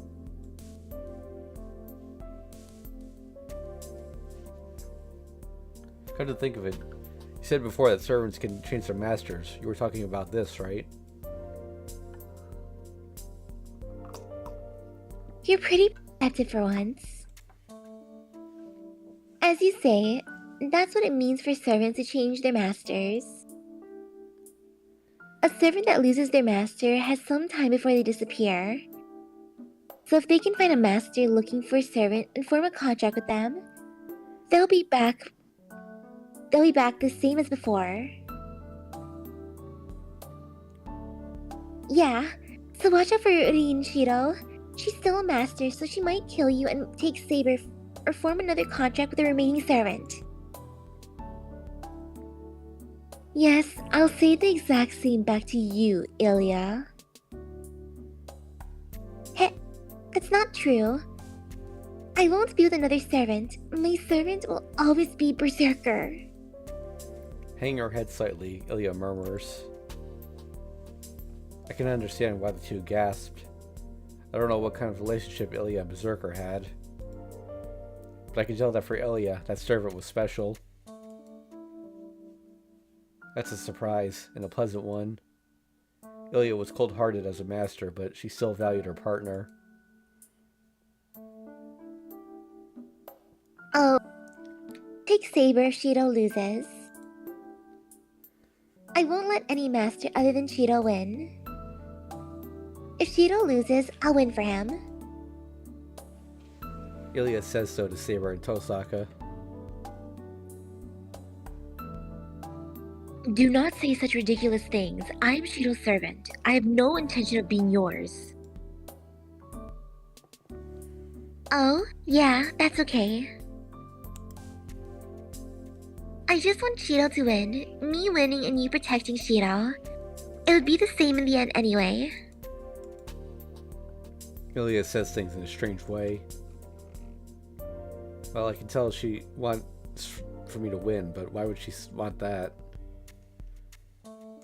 Then, Tosaka must have found it strange too, as she starts to think. Mind, I would not approve that. Rin, please warn Shiro about it. Huh? Sorry, I wasn't listening. Can you say it again? We were objecting to protecting Ilya's field here. Oh, that? I think it's fine to just keep her here. Huh? Saber freezes. I'm surprised as well, as it's natural for the protesting Saber to freeze. Rin, are you mad?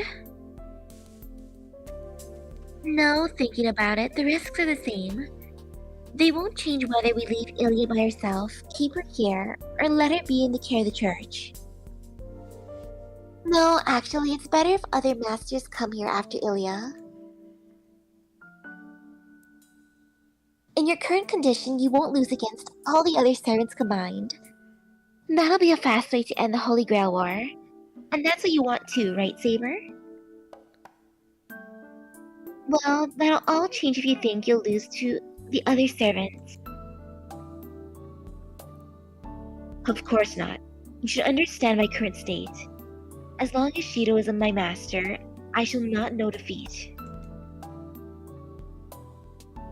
See? There's no problem with protecting Ilya. And there's something I'm worried about too. Shido's choice might have been a really smart one. Tosaka then falls silent. Saber must have accepted that she reluctantly moves away from Ilya.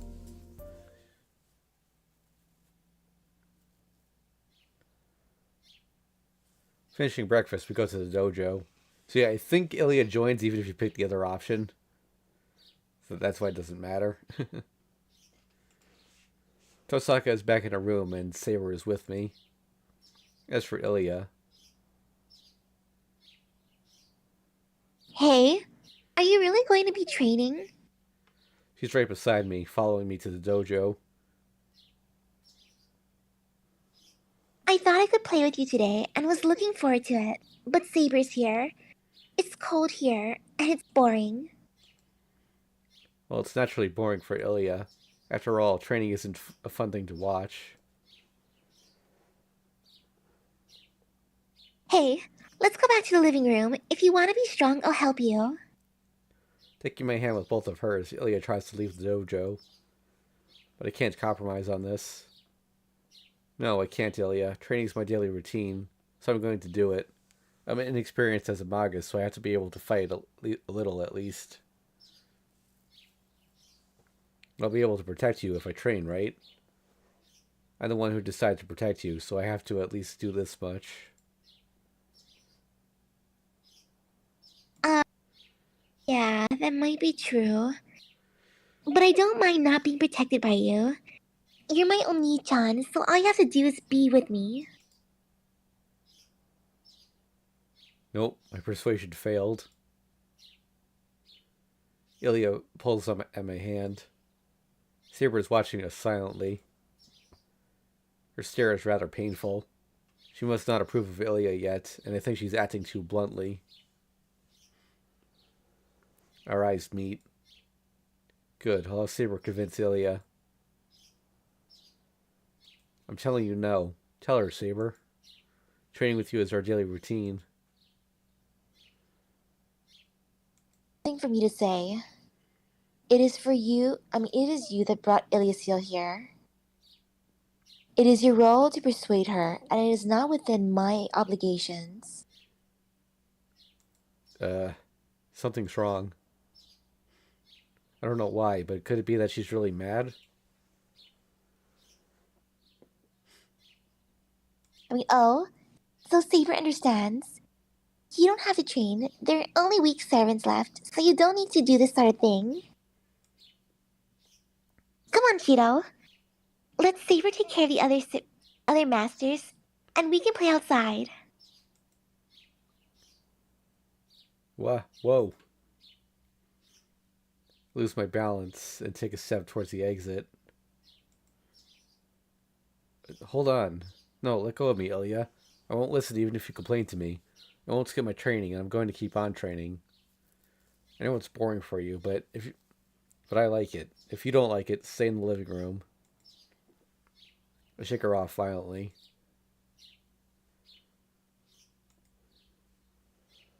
She must not have expected me to shake her off. Ilya moves away and looks at me uneasily.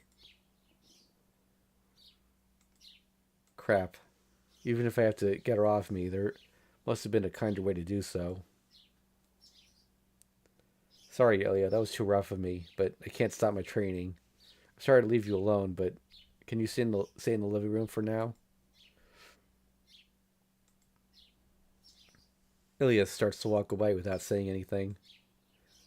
She walks to the entrance and stops by the wall beside it.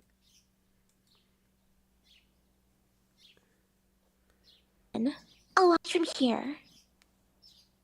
That's okay, right? She screams and glares at me.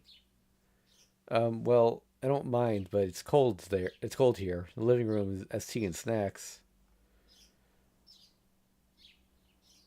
Fine because I said so.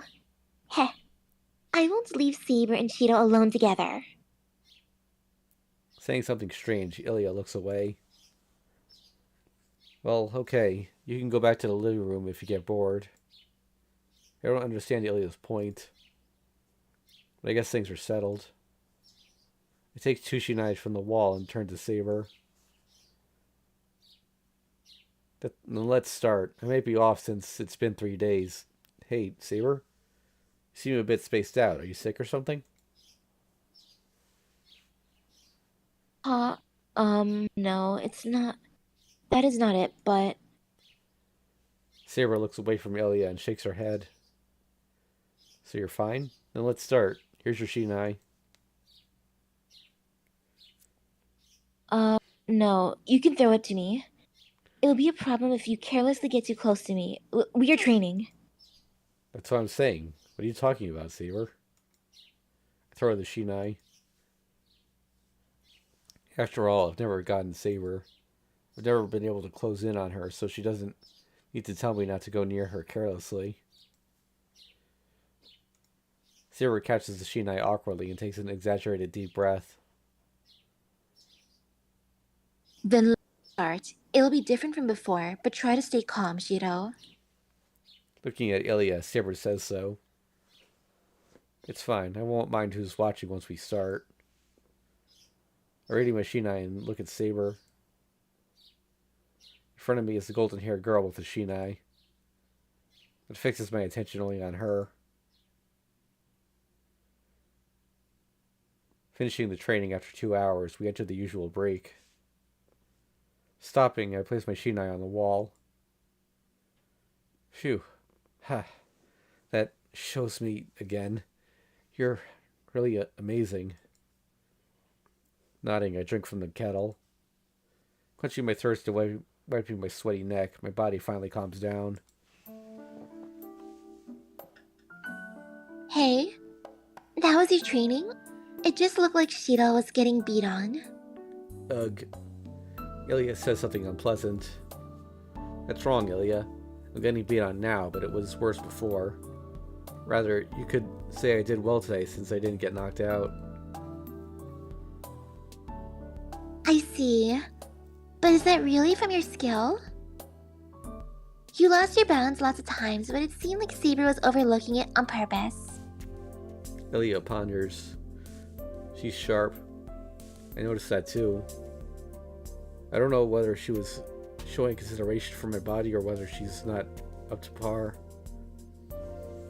But either way, Saber wasn't going full strength against me. Well, she might never go full strength, but she still mercilessly attacked me when I showed an opening. But today, Saber lacked that. She did not perform any attack that would have knocked me out, even though she usually does. You think so too? So Saber let me off easy today? It didn't really seem that way. Saber would ready her shinai to deliver the final blow, but she kept pulling back at the last second.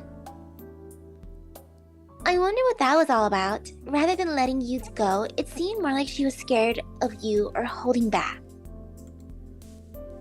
Huh? Saber would never hold anything back. If she had such compassion, I wouldn't have been hurt so much on the first day.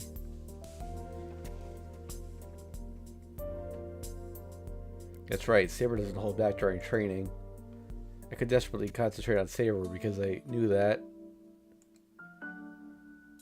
Jeez, what's wrong, Saber? It won't be training like this. You weren't going easy on me, were you? Oops. No, stop. Don't do No, that. Sorry, I accidentally hit the auto read. no, I did not go easy on you. I was assuming the role of a fighter, one rank above you as always. Saber must feel today's training is strange as well. Yeah, I can't imagine you going easy on me, and I can tell you were serious. But weren't you too conservative today? It's no good unless you come straight at me and smack me. Straight on? But that will cause me to come too close to you. Our bodies might touch depending on the circumstances. We're fighting, of course our shoulders will hit. After all, you used to tackle me away when I got too close. Aren't you good at close range fighting? I did that? What are you saying? Well, you did it quite often. Remember when we first trained? You drove me up against the wall. When I said you were rather powerful for a girl, you said it was only natural for a swordsman.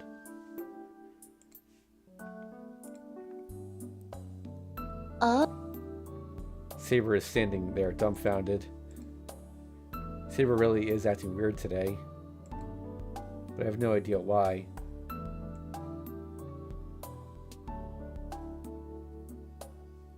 It'll be a problem if Saber's sick or something, so maybe I should talk to Tosaka about it later on. I like Ilya was just smiling like, I know what's going on. We resume our training, still different from how it was before. We resume, but Saber backs off after only a few matches. Is this a new training method? She might counterattack when I let my guard down. Ha. I watch Saber closely. Saber narrows her eyes seriously and taking a step towards me. Shiro, let us have lunch. Says something rather unlike her. Huh? I lower my shinai. Lunch. Is it time already? The clock says it's a bit before 12. She's right that it's time for lunch, but this is the first time Saber has suggested it. We never notice the time when we start training at the dojo. It was a routine for us to take a break and only notice that it was lunchtime when we felt hungry and looked up at the clock. It's a reasonable proposal, so I can nod, but... Ooh, is this choice important? It is not.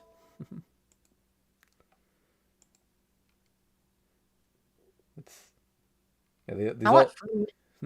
Yeah.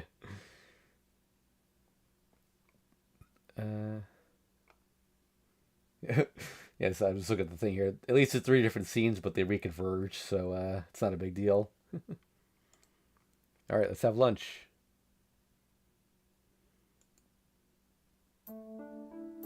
You're right, it's a bit early, but let's start preparing. Early? It is almost noon and it will take time to prepare, so I believe this is around the right time. Oh, I made box lunches today. It's already made, so we can eat it once we bring it here. Wonderful. Then I guess I'll be able to endure this. Saber is relieved. Endure what? No, I did not mean anything. I was just talking to myself, so let us eat lunch now. Saber, you're acting a bit strange. You acted strange while we were training, too. It's a problem if you don't tell me when you're feeling bad. If you feel sick, we'll forget the box lunch and make something that's easy to digest. No, that is not true. It will take time to start cooking, and we need to eat right now. Anyways, let us eat lunch, Shiro. She's obviously acting suspiciously. But it doesn't seem like she's sick, so I shouldn't have to prepare anything different for lunch. Alright, then I'll bring some tea with lunch. So wait here. Let's eat in the dojo for once. I'll be looking forward to it, Shiro. Saber sees me off, waving her hands wildly. Panicking and getting mad, I really wonder what's wrong with her today.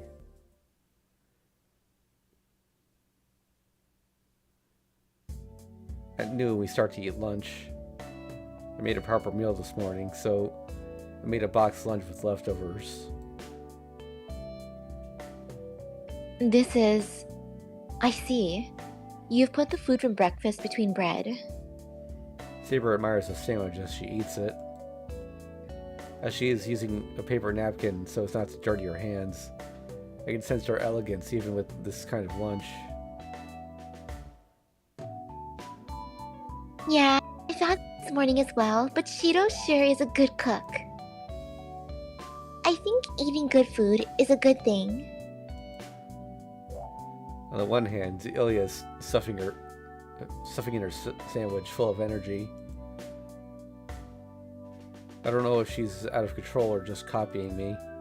Ilya usually seems more well-mannered than Saber, but that doesn't seem to apply to dining manners. Hold on, Iliasville. Your hair will get dirty if you stay like that. Oh.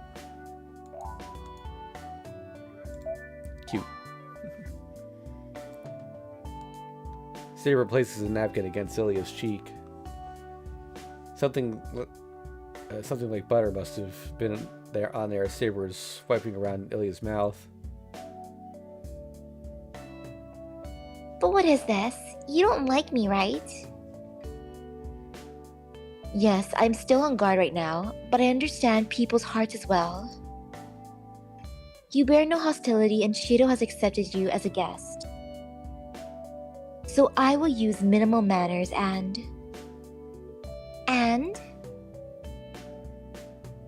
Your hair is beautiful. Seeing it get dirtied in front of me is somewhat painful. It must have been from the bottom of her heart. Saber's voice is the same as always. It doesn't sound like she's thinking about Ilya. Ilya stares at Saber, and I realize Ilya has never directly looked at Saber until now. For Ilya, Saber was just a servant and not someone that deserved to be treated as a human. Heh. Shido is mine even if you say that sort of thing. Well, I can consider you as well. I can make Shido win, but I can't protect him. Ilya says so while struggling with her shoulders and eats her sandwich. You do not need to tell me that. It is a servant's duty to be their master's shield. Saber answers plainly. The conversation is the same as before, but her voices sound more gentle. Tosaka comes while we're relaxing after lunch. Shido, are you here? I'm ready, so you can come by as soon as you can. She addresses me concisely and returns to the outbuilding.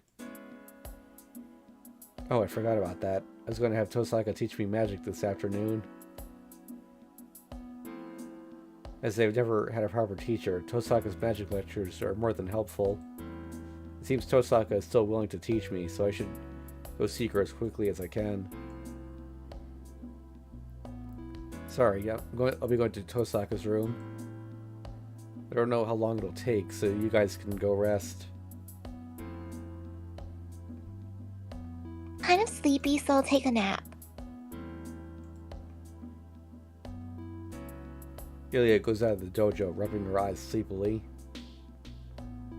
Good. If Ilya will calmly go to sleep, there won't be any problems with me going to Tosaka's room. Shido, are you going to Urin's room? Yeah, I just said so. I need her to teach me magic. Is there a need for that? We have defeated Berserker, and there are no more enemies that require our cooperation to defeat. So there should not be anything you need to learn from Urin. That might certainly be true. First of all, Tosaka taught me so that we could go up against Berserker. Now that that need is not there, there's no more reason to learn from Tosaka, but... No, I want to learn from her, forgetting the thing about Berserker. I'm inexperienced, so I have to become a better magus as quickly as I can. I see. If you say so, I have no right to stop you. Saber murmurs with a sad face.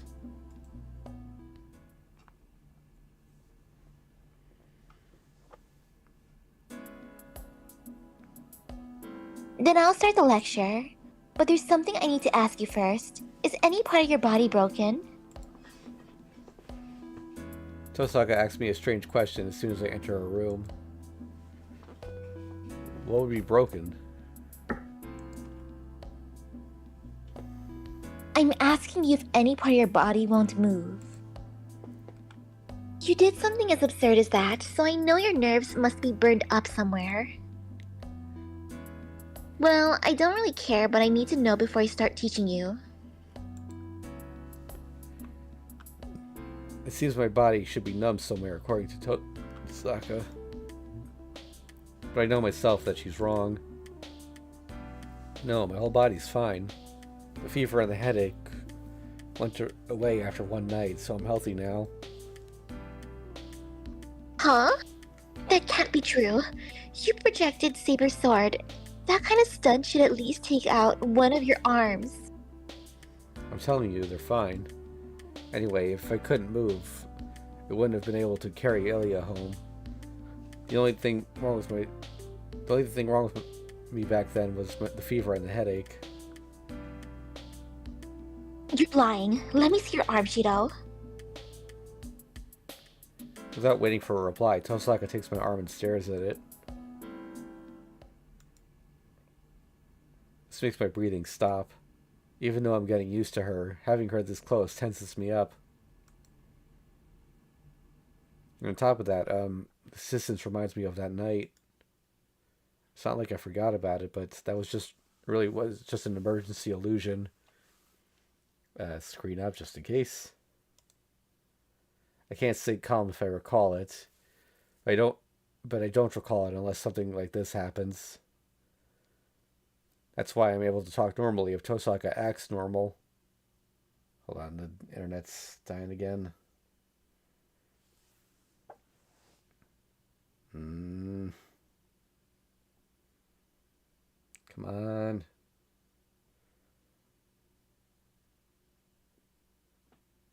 It's it's not dropping to 0, but it's like hanging around like a third of what it's supposed to be. Oh, that is annoying. Yeah. Come on, come back already. It's still dropping all the frames, or half of them.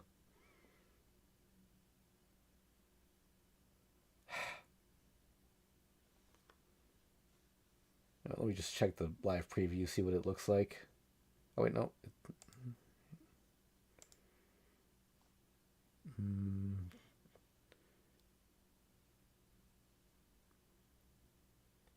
Yeah, no, it's buffering.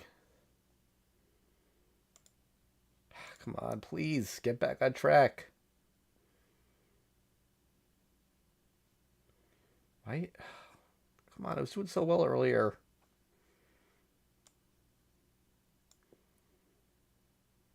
It's not going back. What the heck? Why OBS is being so strange since usually OBS and Discord, Yeah, act up together, but Discord's been fine. yeah, that's the thing. Like, I assumed it was my internet connection, but it seems like it's only OBS doing it. Um. Oh, it's given the huge burst of bit rate, so I think that means it's coming back, or maybe not.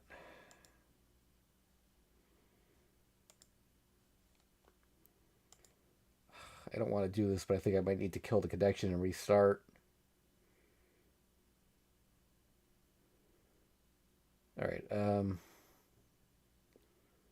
Give it another second here because it's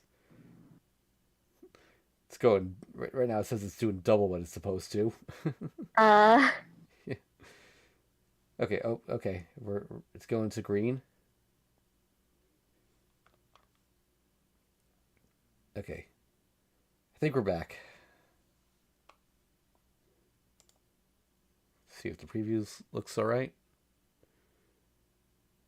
Yeah, it seems to be going. Okay. Sorry about that, folks.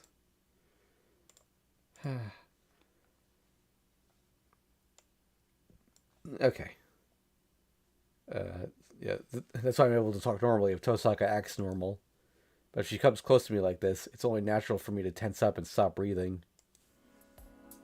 I think we're fine. I don't think it's going to pop up. There really doesn't seem to be anything wrong. There are some places black like a bruise that might be because of the burning. But everything else is healed. No, it's more like it grew in you rather than healing. As she murmurs, her breath brushes my arm. Hey. That makes me blush, but... Your body is ridiculous. This isn't because of that healing.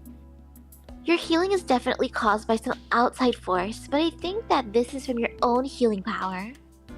She says so while rolling up my sleeve and patting my arm. Hey, stop that. That's enough, Tosaka. Go sit in your chair if you're done. Pull my arm back and get away from Tosaka. Hey, I'm examining your body to see how you are. Oh, I see. Tosaka moves closer to me. You say your fever's gone, but it seems you still have one. Your face is all red. That's none of your business. Don't worry about it. I see. If it's none of my business, then you won't mind me doing this, right? Yeah, don't put your hand on my forehead. I don't have a fever, so there's no point. It seems so. Even your ears are red. It seems more like you're drunk than feverish. She smiles maliciously. It's deliberate. I bet she's doing this deliberately. Tosaka, you're doing this on purpose, right? Oh, you can tell? I had to make fun of you since your reactions are so good. You should go to hell for toying with a man's innocence. Well, I'll stop playing around. The mummy hunter might become the mummy if I make fun of you too much. Tosaka returns to her chair in a good mood. This is a problem. Tosaka will likely make more fun of me as the days go by. Tosaka, I don't like to say this, but I came here to learn seriously. Oh? So impolite. I feel the same way. I was just checking on my student's health just now. Okay, then you'll get to the point, right? Let's see, it's outside my specialty, so I'll only be able to give you some advice, but I'm sure it's better than nothing. Tosaka turns to me seriously and discards her earlier lightheartedness. To be honest, that last lesson was the last time I could be of help to you. You can't learn magic with such short lessons. I only turned the switch on for you that you didn't use. Do you understand? That jewel, right? After I swallowed that, the magic circuit did become something to switch on and off rather than something to make. Yeah, that's about all I can teach you in such a short time. Hold on. Wait, no. Okay, we're fine. And even that was just releasing what you've been training until now. I can only develop what you've learned, and I have no intention of teaching you any new magic. Because you have no talent. Yeah, I feel kind of refreshed if you tell me it straight like that. But but you will give me advice about the magic I can use, right? So tell me what I used back then. Tosaka doesn't answer. She just glares at me like I'm her enemy. Tosaka, this is a lecture, right? It's a problem if you don't say anything. She averts her gaze with an unhappy expression. But that's only for a moment. That's impossible. I can't use projection magic, so there's no way I can teach you something that I don't understand. You can't use it? I tilt my head questioningly. Wasn't the thing I used against Berserker fundamental for a Magus? Assuming the structure of an object and passing the necessary magical energy through it, it's no different from a strengthening magic.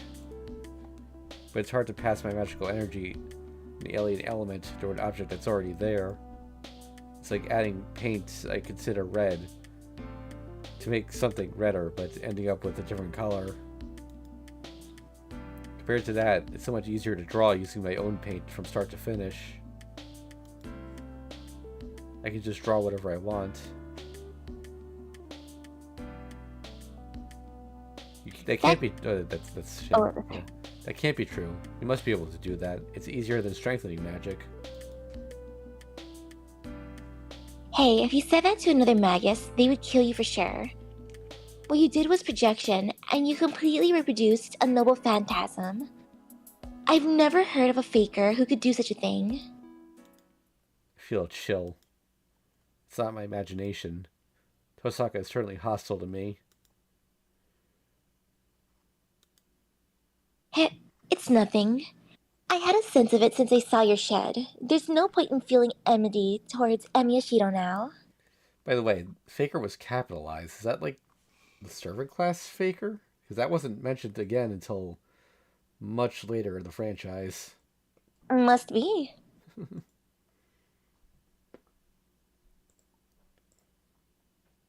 Okay, oops. Sorry, I clicked away just for a second. Okay. Plain, since you seem to be misunderstanding, what you did was a projection magic. It's an incomplete magic that reproduces images of existing artwork or weapons using your own magical energy.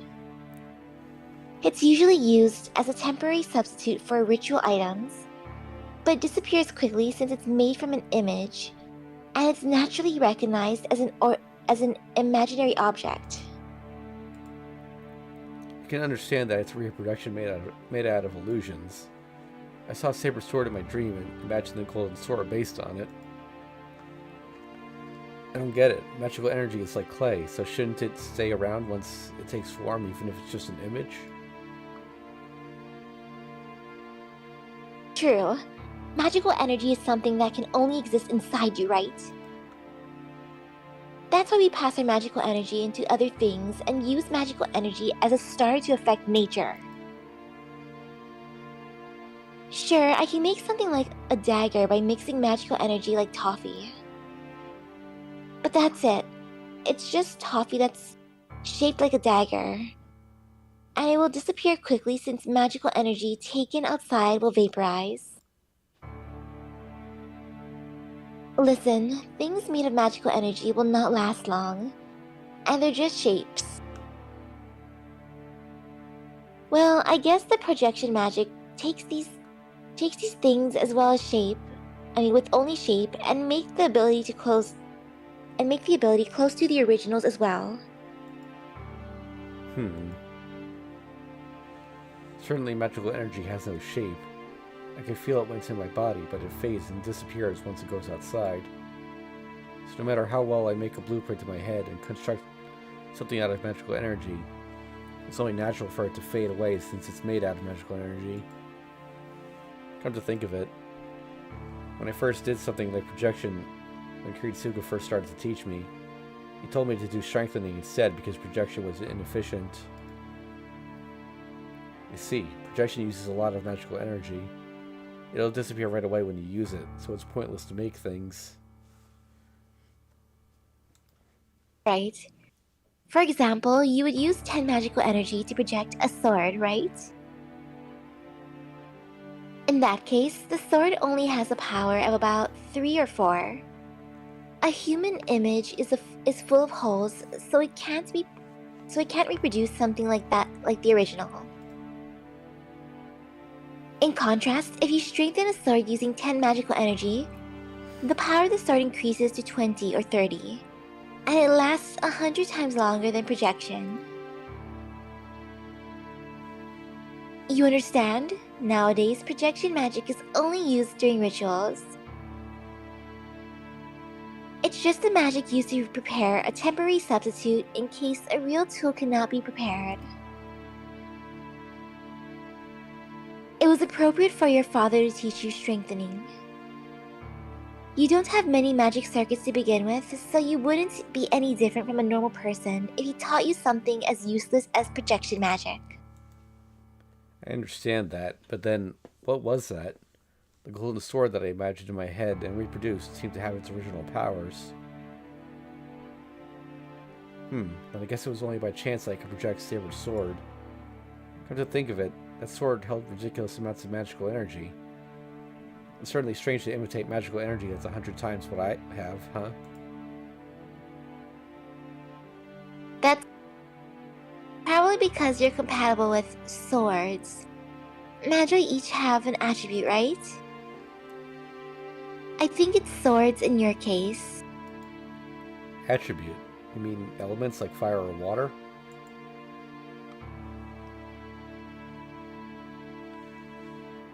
Right? One would usually take one of the elements that make up the world. They call fire normal and wind noble in the Magic Association, right? It can be one of the earth, water, fire, wind, heaven, or one of wood, fire, earth, metal, water. A magus has one of these elements, and there are others with specialized elements as well. Most of these magi end up as specialists, though. And in your case, it's swords. Wow, what a great element. Yeah. There's no variety, but you can try and be the best when it comes to swords. I see, certainly. When it comes to swords, I've always had a strong interest in them. And what attribute would Tosaka be? Considering her, I'm sure she's something uppity like fire or wind, but I want to ask her, and I'm curious. Hey Tosaka, I'll ask you for reference, but what attribute do you have? Me? I have the attribute called the 5 elements. Does that mean she has all of them? Wow, she's the avatar. Anyways, that's about all I can tell you. Projection is so useless that it's even called vanity, so don't use it too much. On top of that, it's suicidal to reproduce Saber's sword. It's good you succeeded that time, but it wouldn't have been strange if you had died right then. You said it earlier that the magical energy in Saber's sword is way over your capacity. You understand that you're producing that thing is easily past the limits of your magic circuit, right? I know, but you can't easily go past your limits. No, before that, it's the limit, so surely you can't go over it. You can. That's why magi always have death right beside them. Magic follows the form, so it's only natural that you can use any magic if you have the knowledge, right? Even though you know it's a miracle that you cannot reproduce, anyone can attempt it. A magus is only a source of power. Even with a small engine, you can still go over the speed limit if you keep pressing on the gas. But all that lies ahead is destruction. It's just like that. Magic can easily go over the limit if they're prepared for self-destruction.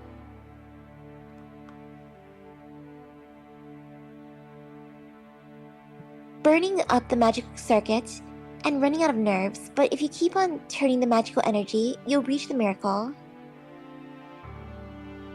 Your projection is just that.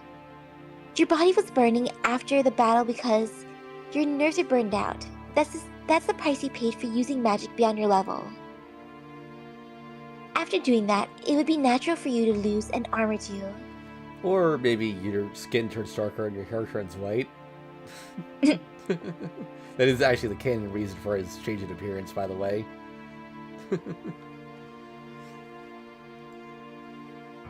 She's angry at me. But at the same time... So bear this in mind, Emiya-kun. Magic beyond one's limit will make the caster a cripple. Never do anything as dangerous as projecting Saber Sword again. She's really worried about me as well.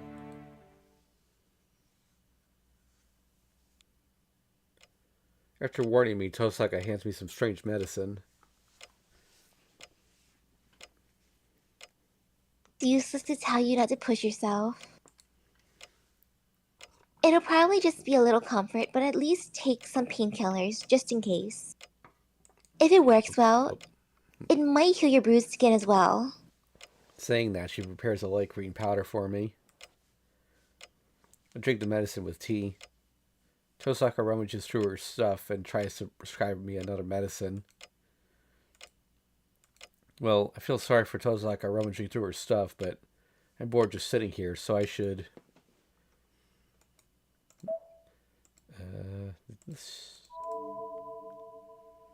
Hold on. This choice does not matter. Wow, I mean, look. It's literally pretty much 1 or 3. Yep. You know, let's do question number 1. AKA option 2. Yep. It's something I don't understand. Tosaka wasn't easily crushed in the battle against Berserker.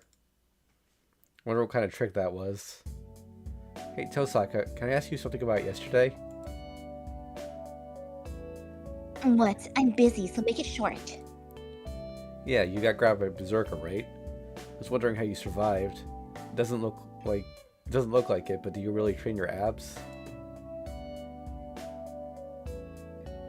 Able to withstand Berserker strength just from training? Are you saying my stomach is stronger than steel? Sorry, I shouldn't have asked like that. I'm sorry, so could you lose your menacing smile? You should stop provoking me then. So, how I endured it, I placed the jewel on my stomach beforehand. I put it inside my shirt and made a protective cover. Are you happy now? I see. You intend to have Berserker grab you from the start. Of course you'd protect your body.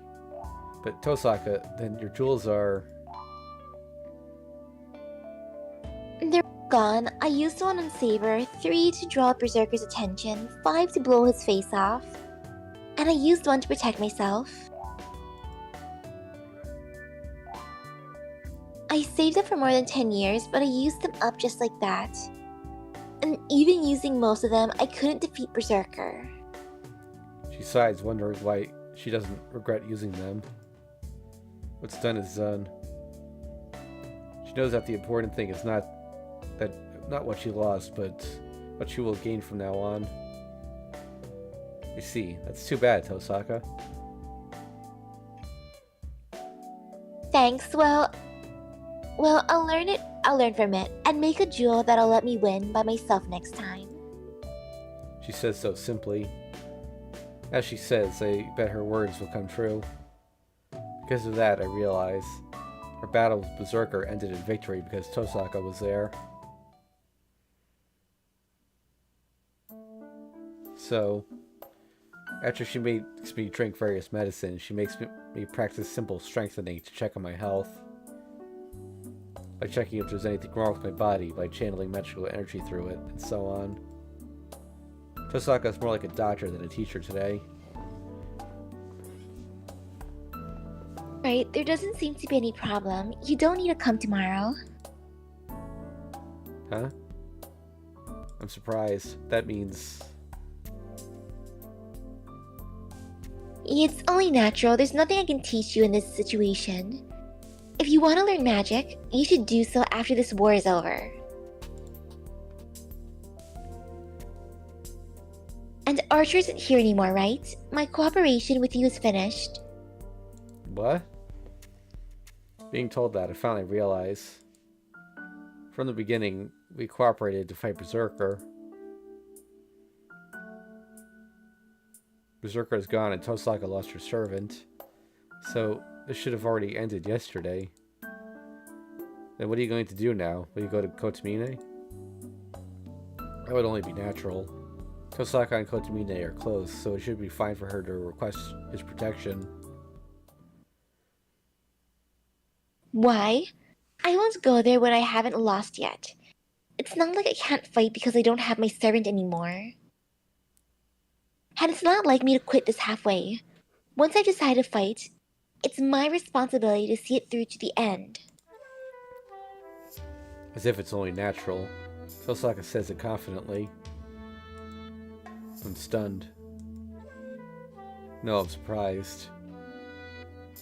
I already knew Tosaka was like this, as it was this kind of person.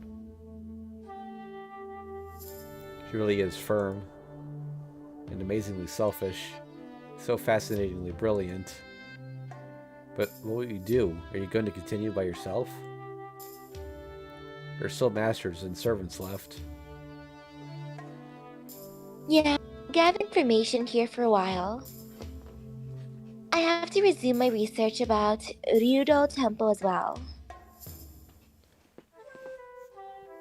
Stay here for a while. Is that all right? That'll be helpful, but our cooperation has ended, right? So... What are you saying? You were able to beat Berserker because of Archer. Our cooperation is over. But you still owe me for that. It's only natural for you to keep me here until you finish returning the favor. Plus, he owes her a ton of money. Yeah.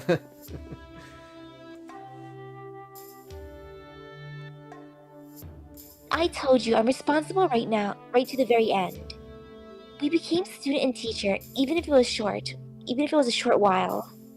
I can't leave you alone or I'll be too worried to concentrate on the Holy Grail War. In other words, this is it.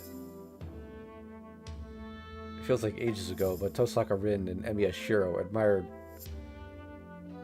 But the Tosaka Rin that Emiya Shiro admired was a girl like this. That's why I'm happy. Tosaka has to be like this. After all, I wouldn't know what to believe if such a stubborn girl decided to give up. Yeah, please give me your best regards, Tosaka. I don't know right from left if you're not around. We need you, Tosaka. Fine, but you shouldn't use that expression. It's okay that you're stupidly honest, but there might be some misunderstandings if you're not careful. I don't quite understand why Tosaka would get mad at that. Tosaka, what kind of misunderstanding? I ask since I'm curious. Hold it. You let something slip out. My attitude should tell you not to ask, so telling me is against the rules. So asking me is against the rules. Seems Tosaka knows a rule I don't know about. I'm shocked. It must be upsetting for Saber if you're like this. Well, maybe you two are fine like that. It could be pretty bad if you're not both a bit numb to it. I don't quite get it, but I can't ignore your comment about upsetting Saber. Why would she be upset, Tosaka? Saying that aspect of you is just upsetting. I bet you haven't even noticed the change in Saber. Change in Saber? That's not a change on the outside, is it? If anything has changed about Saber, it's... Oh yeah, she has been acting rather strangely since this morning. Well, I think she's just in a bad mood since Ilya is here, but even now, she just sits there all quiet, and when I ask her what's wrong, she just tells me she had a dream and leaves. I forgot about it since I was busy with Ilya. Come to think of it, Saber was acting weird, like she was half asleep or something. Saber had a dream? Huh? Is that really the surprising part? Oh, she's ignoring me. Hey, don't be quiet and say something. It makes me feel uneasy when you make a face like that. Huh? Oh, it's nothing major. It's just that servants don't dream. Servants don't dream?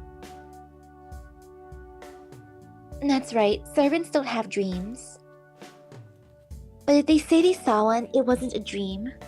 They just caught a glimpse of someone's memory. Tosaka must have had the same experience.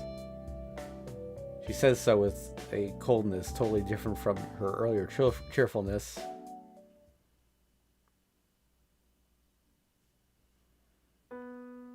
And so, it's time to prepare dinner. All the things that happened in the past few days must have destroyed the cooking rotation. I'll leave dinner tonight to you. It looks like it's going to be cold tonight again. And Ilya's here, so doesn't stew sound good? But she tells me that as she leaves. Man, if only they had something like DoorDash at that time. Yeah. Well, stew certainly seems to suit Ilya. Maybe because of how she looks with the coat and the hat. Anyways, I have no objections to making stew for dinner. I'm not good at making Western food, but I shouldn't make any terrible mistakes with stew. Oh, before that. It's a bit before 6. There's still a bit of time until I need to start cooking. I'm sweaty, so I should take a bath. It's a bit of a hassle to take a bath before dinner, but since Tosaka and Saber take their baths after dinner, I'm forced to take it late. The hallway is cold. The room is warm because of the heater, but I can feel the winter cold as soon as I emerge from the into the hallway. It seems that even though the weather should be warm, it's been a bit screwed up the past few days. Speaking of cold, I heard that it snowed. Also, I'm using my foresight here and putting the screen up now, because I didn't notice, probably because it lasted less than an hour and there wasn't much. Well, if it did pile up, the yard would be full of a snowman army, and I'd have to clean it up afterwards, so you could say I'm glad. Of course, only one person would build a snowman army. The day it snowed last year, I remember her standing in front of the class with hands red from frostbite.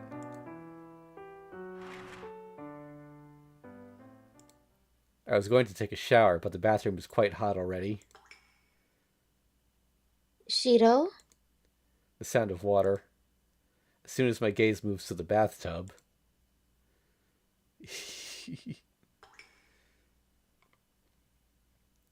My head goes whiter than the steam. Alright, I can show most of this actually. Let me...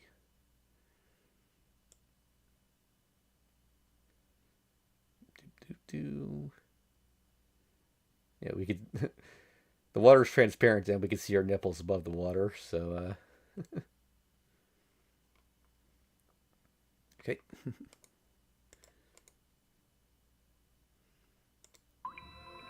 What? I can't talk right since my throat is numb. I can't move my body because I can't think. It's still something somewhere in my head. I think that something like this has happened before. No, it's not the same as before.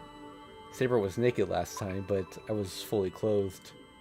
But this time, I'm naked as well. Even though I'm confused, my body is reacting. Saber. The gasp echoes through the air. Saber watches as I stand there dumbfounded. Saber will get mad this time. Surely she'll get mad. She'll definitely get mad. As proof, her soft lips are trembling as if they will yell the next moment. Sorry, it's my fault. I tried to use the shower. I never thought someone would be using it at this time. Well, it's normal for you to think I should have noticed before, but... I give my excuses while backing up towards the dressing room. It's not like I'm fascinated by Saber's body. It just feels like Saber will get madder if I run back to the dressing room. But in either case, I can't take my eyes off her. I remember that night in the ruins.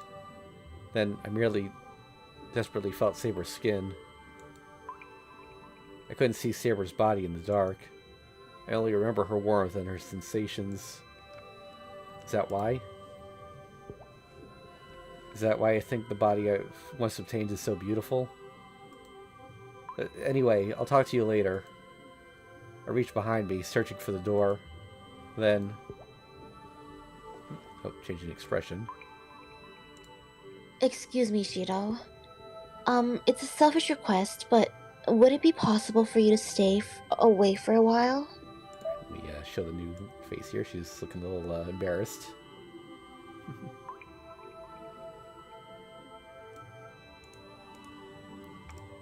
Saber asks in a faint voice as she averts her gaze. Eh? That really blanks my mind. Why Saber won't get mad. Her embarrassed face makes all the blood go to my head. Why? I murmur by reflex. Saber hangs her head even more in apology. Please use the shower at a later time. I wish for you to allow me to use this place by myself for now. Saber curls up as if hiding her body. That suddenly makes me remember. When I met Saber in the dressing room last time, she didn't say anything.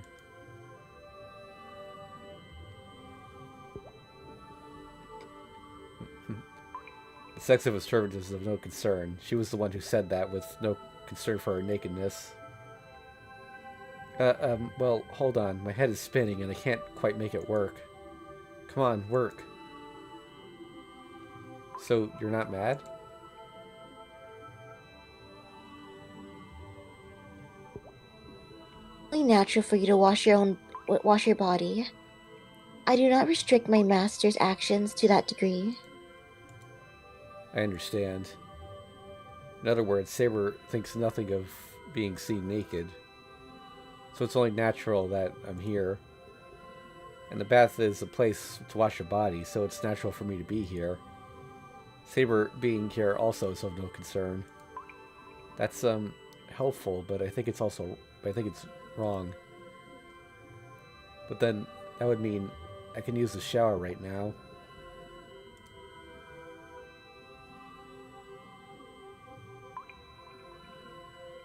I'm saying that Saber hangs her head in embarrassment. Problem is not being seen naked. My body is not like that of a girl such as Rin, so...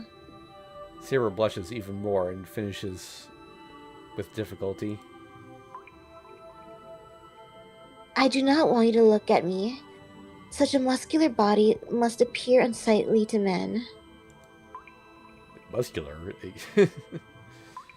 She says that.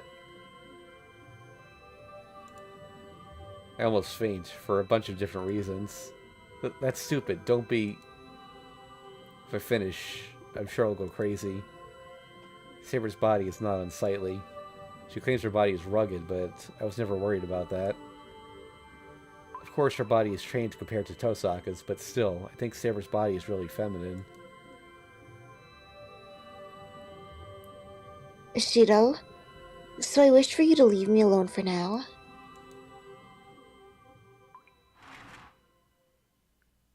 I don't know how I answered. All I can remember is that I nodded to shut the door. Okay, I believe we're safe now. And so the day ends. Dinner was exciting. Ilya spoke more and more at each meal today, and she had a weird relationship with Tosaka, where I couldn't tell whether they were friendly or fighting. Saber is more approving of Ilya, but she must not have let her guard down, as she frowns every time Ilya comes near me. The past few days were too wild. A normal day like this is unsettling for me.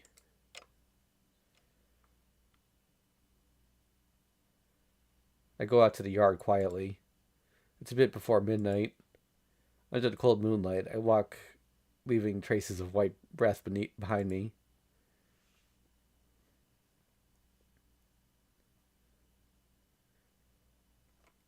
And before I realize it, I'm doing my daily routine.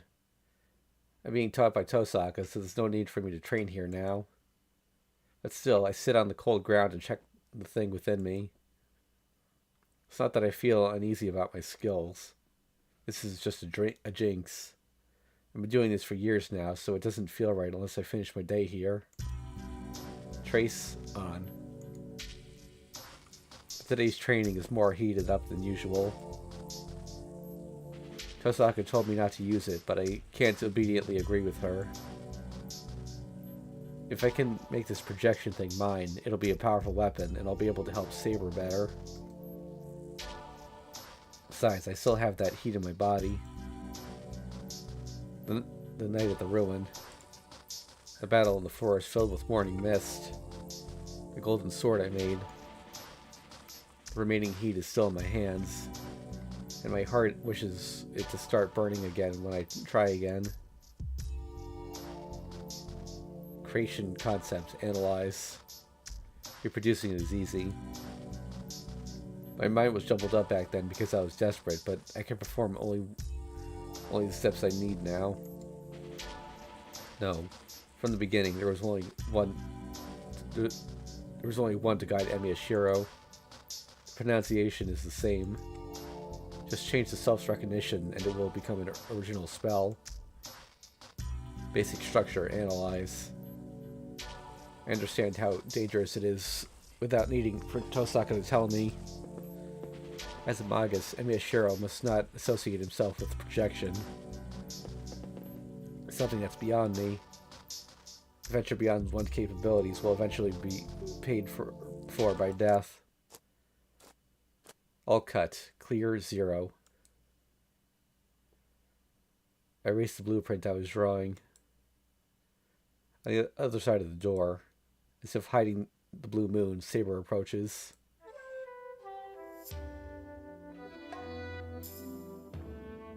Good. You're here. I thought something might have happened as I could not find you. No, nothing's wrong. I couldn't sleep, so I was exercising my head. I'll go back to the room once I'm done, so you don't need to worry. I see. That is good then. Saying so, she looks at me. It's impossible to hide my face and all sweat. It's impossible to hide as my face is all sweaty as always. Yeah, this is the same as always too, so don't worry about it. Magic training is natural for a magus, right? Well, I'm an experienced, so I make a lot of mistakes. I wipe the sweat off my forehead. Huh? I'm surprised. The sweat I wiped off is ice cold. I thought it was cold, but was it this cold in the shed? Shiro, you have been doing this every day? Well, as much as I can. It's a daily routine Father told me to do, so I have to do at least this much.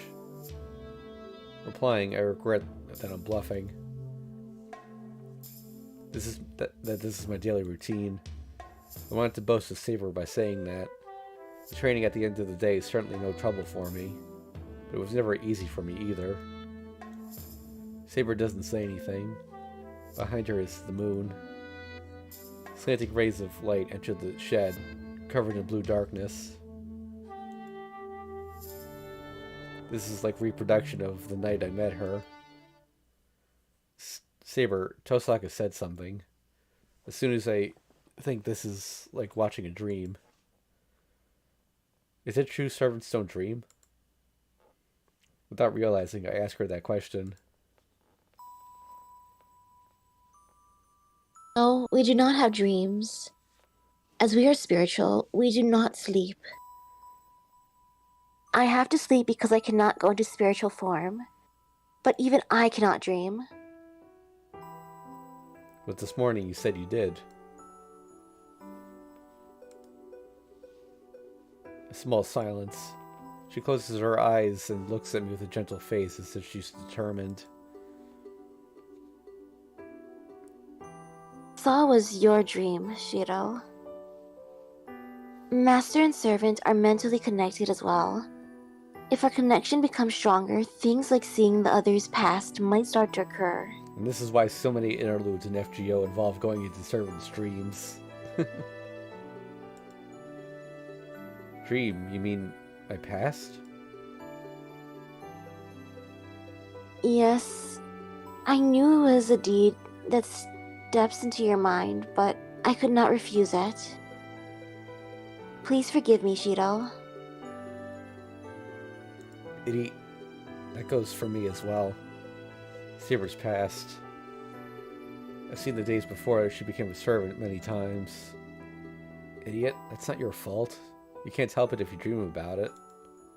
And besides, I'm the one who should be apologizing. You only did boring, interesting stuff when I was small, right? You can't sleep peacefully if you have dreams like that.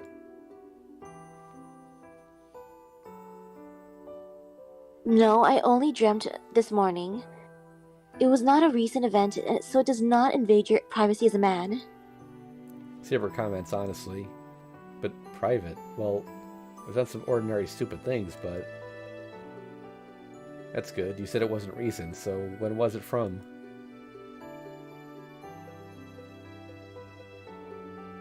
It was a large fire. That was the only scene I saw. A quiet voice.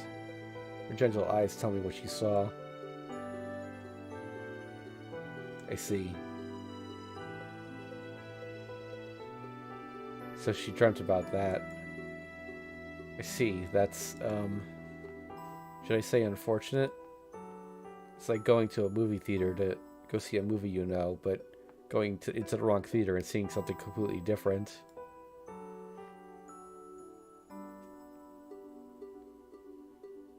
Made me understand. No, I thought it before as well.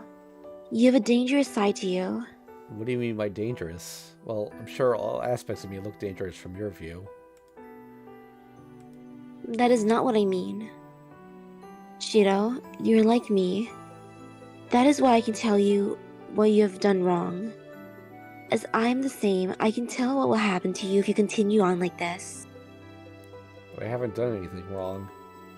My mistakes are countless, of course, but I'm going to become a superhero like my father. I can't do anything wrong. I am saying that is the wrongdoing. Shiro, that accident was not your fault. It is not something you can be held responsible for. There is nothing for you to make up for.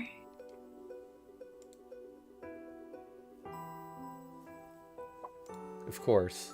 It was only an accident and I was the only victim.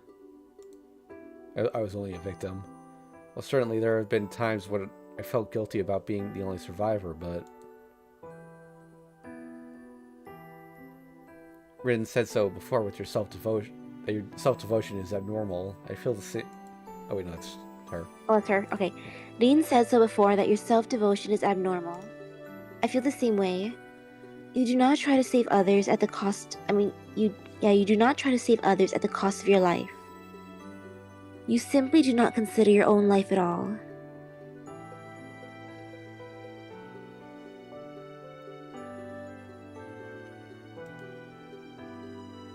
Do my pupils open wide? Somehow, I cannot see Saber's face clearly. Be able to forget about that accident. But you cannot change it as long as you remember it. Is it not painful for you? Painful? Me? Well, of course it's painful. Saber doesn't need to tell me that. It's only natural. So many people died, and it was such a hell. I think it's only natural for it to be painful. And besides, if it weren't, it might all be meaningless. Yeah, it certainly is painful to remember it. But it's already over. It's not something I can do anything about now. Saber doesn't answer. She scratches her arm, irritated. I need to obtain the Holy Grail, but it is the same for you as well. Saber? You need the Holy Grail. It was inevitable that I would be called to you, Master. How can I answer that? I will go ahead and... Oh, wait, no. I will go ahead and sleep. Please do not push yourself, Shiro. Saber leaves. I cross my arms and ponder. Do I need the Holy Grail? The Grail grants the wishes of its possessor. A vessel which contains unlimited amounts of magical energy, for which it is said nothing is impossible. If I had such a thing, my wish would certainly be easily granted, but... No, that's wrong. No matter how I look at it, I don't need the Holy Grail. Yeah, I definitely don't need it. Because I don't have any wishes that won't come true or that are impossible. Because if it's a dream I can't reach by myself, I don't even dream it in the first place. The night thickens. With only the moonlight, I listen to the distant wind in the familiar shed.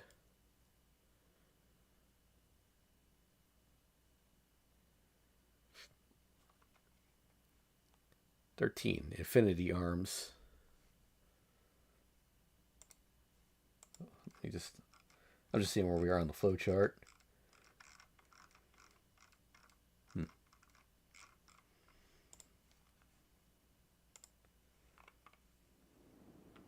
A red hill covered in corpses and a gray sky.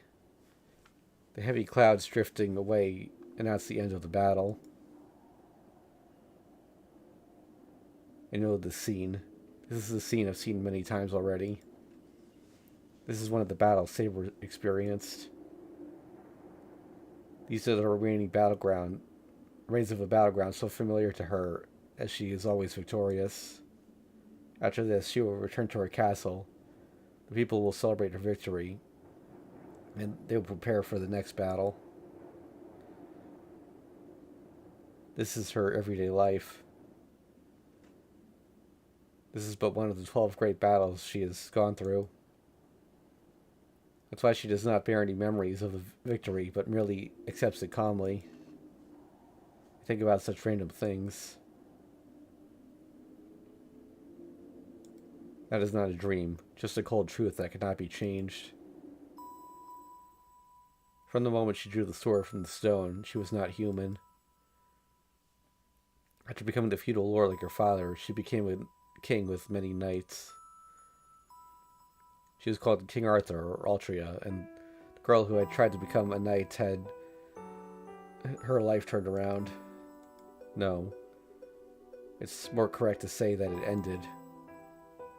At that instant, the girl with childlike features disappeared, and the only existence permitted was that of the King of Knights. She acted as the son of the king. That is because the one to govern many territories and control the knights had to be male. The only one who knew that the king was just a girl were her father and the Magus. She literally covered herself in steel and sheathed the truth for all her life. Why didn't I realize what that meant? Someone placed before everyone managed to keep her identity secret. I don't know what suffering she went through, as I'm only watching from a distance. Time passes. These must be memories of the 10 years she spent as a king. There's only one thing common in all of them. Even on the throne, even in a hallway, even on the battlefield, no one talked to her. Even the loud round table filled with the knights' tales of bravado falls silent when the king steps in. So that's what it means. She was only idolized. Many knights looked down on Altria, who looked like a small kid, and did not approve of swearing their sword to her. But because she drew out the sword that they could not, they had to obey her, at least in form. They just accepted the disgrace, believing that it would pass. Even if she drew the sword, she was just a child.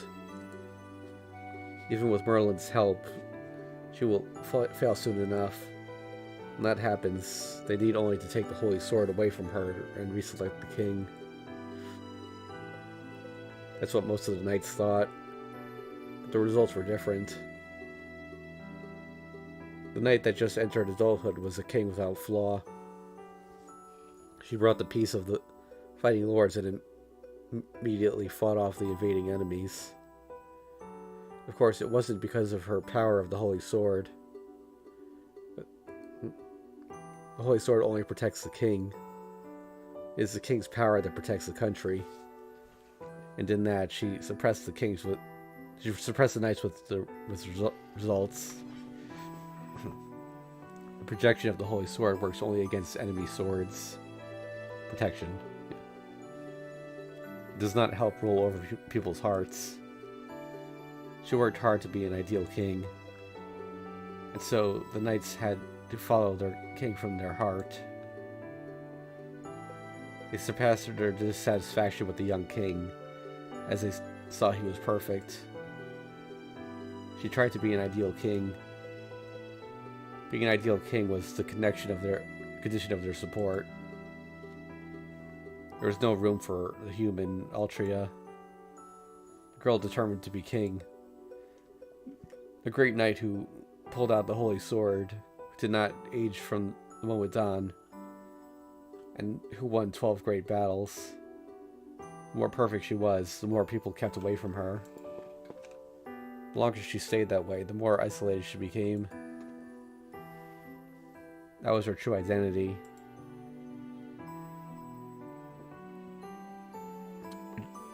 Excuse me.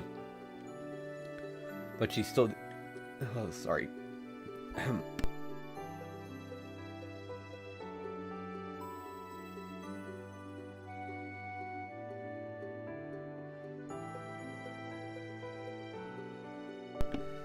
Excuse me. But she still did well.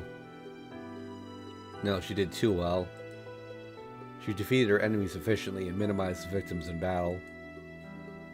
No matter what kind of war it is, a battle will have victims. So she believed she should make sacrifices before the war to prepare the army and to defeat the enemy efficiently. She would entrust one village to prepare the army, defeat the invaders before they could damage the land, and save 10 villages. That was the solution she came up with as king. In the truth, it was the best policy. But the knights must have been unhappy. With them, only the invaders should die. It was only proper to win without allowing any victims. There's only need to sacrifice one's own territory before a battle. We will win, so there will not be any victims. There will not be any victims, so the king's actions are fruitless. That's what they thought. Of course, it was just a fantasy. Once the battle began, the knights did not think about the small villages. It was only natural for them to trample over them, as the small villages are not what they seek to protect. I might say it is only natural to be destroyed by the invaders, but it's a great sin to destroy them with their own hands. Of course, she knew that. But a king cannot allow her personal feelings to affect her decisions. She kills her emotions and makes the decision, and the knights suppress their personal feelings to obey. After many sacrifices and continuing victories, the country became stable. The price of that was a revolt against the king. King Arthur does not understand human feelings. One knight said so and left the castle. It's a ridiculous story. Nobody wanted her to be human, but they revolted against her because she didn't have a human's feelings. Who was the one who said that? I'm actually not sure. It could have been Mordred, or it could have... I don't remember the whole lore. There are a couple knights it could have been, but... I believe Lancelot and Gawain were on opposing sides of the battle. The Age of Chaos continues. The knights who had been dissatisfied with the king for some time became more dissatisfied after that one knight left. They pushed all problems onto her and cornered her. Ruin was in sight. And so is the ruin of my internet connection. God damn it. Uh-oh. Okay, I think it's stable now. Death if she could not solve the problems. Even if she didn't solve them, the results would be the same. But such trivial things are of no concern to a king. Her might will not change even if she is abandoned, feared, or betrayed. Probably because she had her mind made up long before. She abandoned her emotions from the moment she decided to pull out the sword. A scene from a few years before. Knights from all over the country gathered to try to pull out the sword in the stone. But nobody could pull it out, and the knights were desperate to choose the most superior king by competing jousting skills. The knights went to the arena and forgot about the sword. It felt much like watching a festival from a distance. In the distance are the brave sounds of the cavalry. The roars of the knights are far away, and there's no one around the stone. What did the girl think before that? Before she realized that an unknown magus came standing behind her. You should think this through before you grab that. He says he's not trying to frighten her, but that she should stop. It will not be human once you take the hold of that sword. He also said that she would be resented by all humanity and die a miserable death. She could not have been without fear, because the magus showed her the end she would face if she took the sword.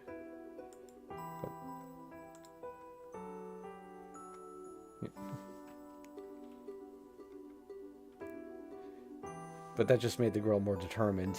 She nodded firmly, even when she was shown her future. Magus asked her if she really is fine with that.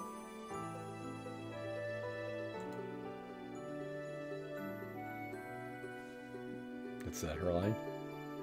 Okay. Many people were standing. I do not believe it will be a mistake.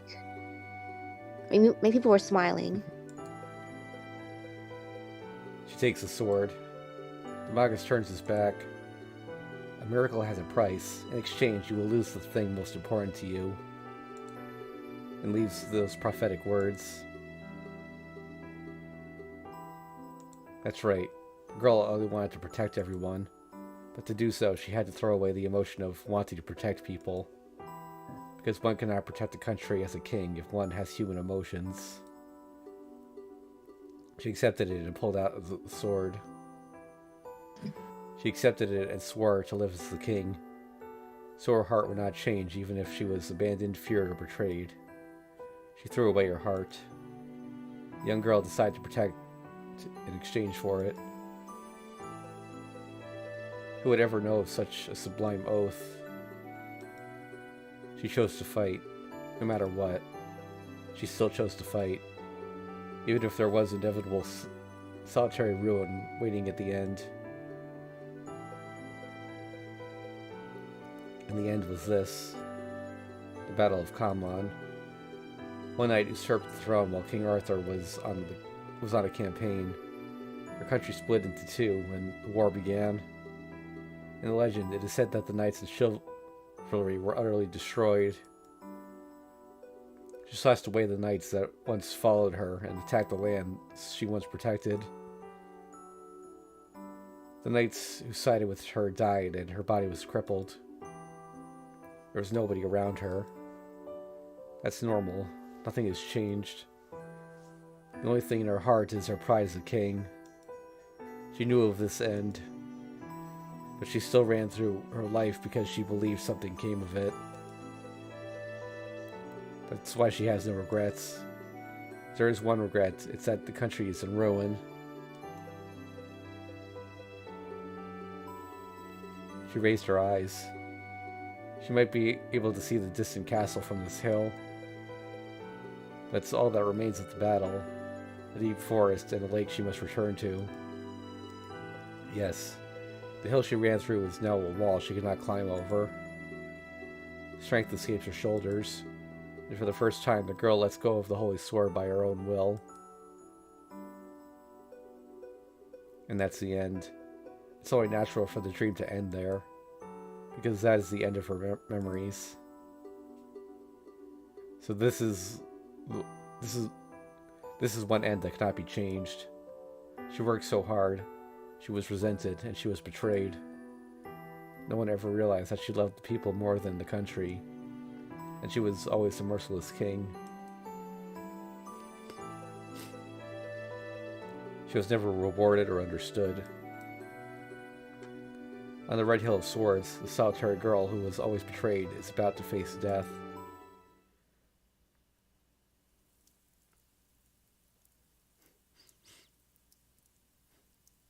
I wake up to the sound of the rain. It's morning. I hold my shaking head and get my body up. It's not 6 yet. The sound of rain from outside isn't loud. It's not a shower or a drizzle, but just normal rain.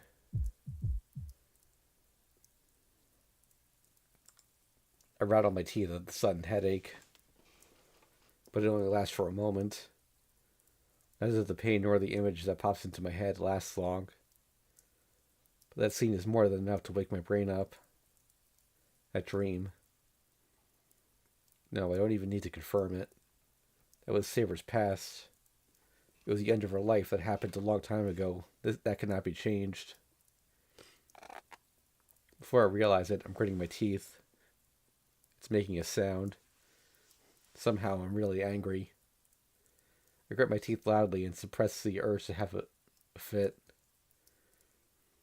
Damn it, what was that? Just remembering it makes me mad. Her past, her thinking nothing of it, and me thinking the dream was nothing. I don't like it. I don't know what I don't like about it, but I just don't.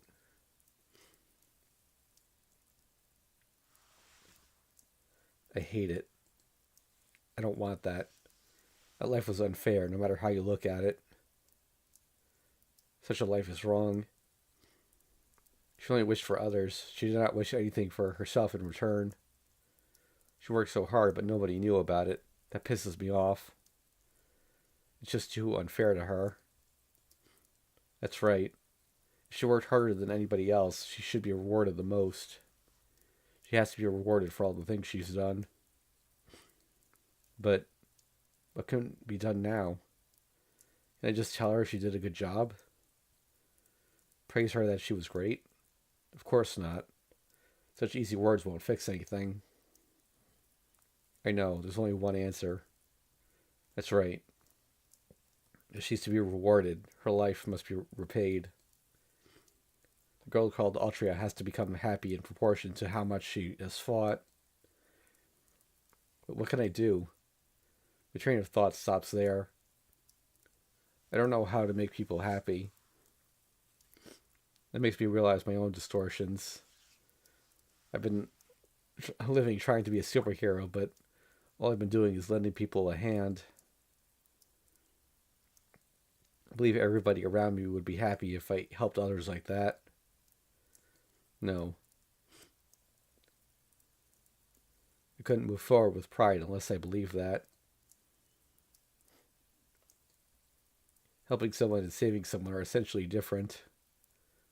I can't think of a way to reward Saber because I don't know the difference between the two. The breakfast table is the same as always. Saber and Tosaka must be adaptable as they already seem to be used to Ilya's presence. So, what are you going to do, Shiro?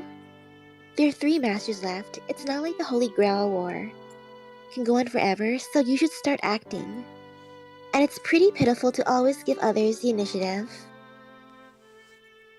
Tosaka is right. My body is fine and Saber is healed. Yesterday should be the last day of rest. You're right, but even if we were to act, even if we are to act, it'll be in the evening. We'll do the same things we always do while the sun's up. Seriously? Well, it doesn't do any good to walk around randomly. When you don't know anything about your opponents, then you're going to get beaten up by Saber again? Training with Saber. That's the usual task, and it's natural for a master to prepare for battle. Rin, we are training. That comment sounded unpleasant. Well, yeah. I'll get beaten up by Saber in the morning. Shido, you put me in a difficult position if you say that as well. Huh? Sorry, Saber. I wasn't listening. Oh.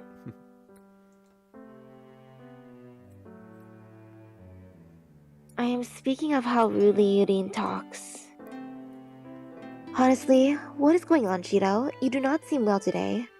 Breakfast was a bit smaller than usual as well. Were you in the shed until late last night? She asked, but Saber's words aren't criticizing. I feel that Saber believes in me.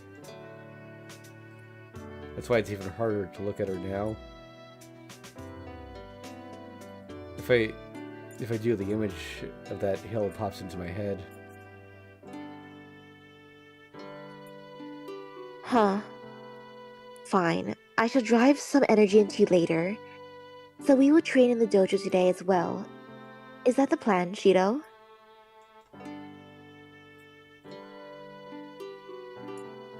Yeah, please. How about you, Ilya?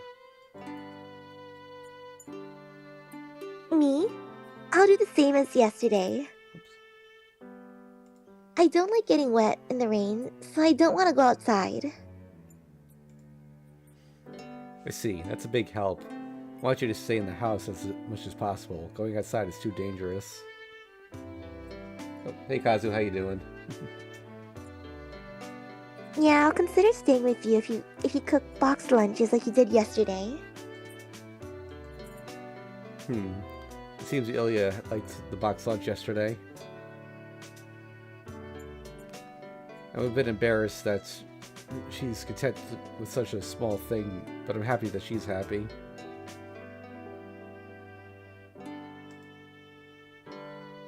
So, I guess it'll be the same as yesterday. I have something to research, so I'll be in my room. Come by my room in the afternoon since I need to talk with you. Research? Yep, I think you've realized, but Ryudo Temple has been strange since yesterday. They stopped the magical energy collection they've been working on. They've been working so hard on. So it's only natural to assume they're doing something.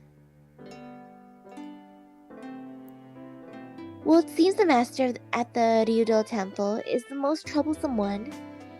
So I'll make a familiar and try to find out what's going on inside.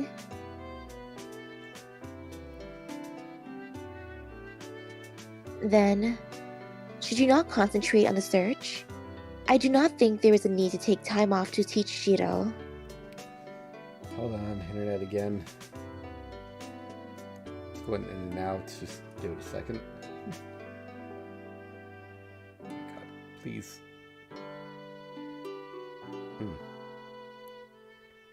Okay. Well, that's just how it is. Sorry, but bear with me. He seems unreliable, so I can't just leave him alone. It's fine if he gets killed by the enemy, but if he dies because he messes up his magic, I'll be ashamed as his teacher. Yes, it is just as you say, Rin. There was something wrong with me. I do not know why I should have thought your lessons were not useful for Shiro. The reason's pretty simple, but it's best not to talk about it. Then good luck with your morning training. He's pretty tough, so it's best to it's best to beat him to within an inch of his life. Tosaka leaves the room with an absurd comment. Saber, don't take her too seriously. She's only saying that because you've never beaten her up. I remind her, just in case. I don't know why Saber's so happy, but... Yes, I know. I know your body better than her. She replies like that. In more ways than one.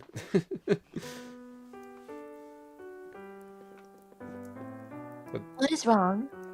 Are you not going to eat, Iliasville?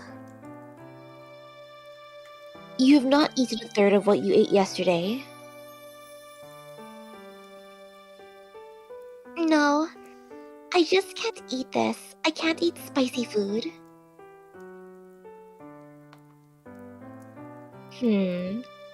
I do not think it is that spicy.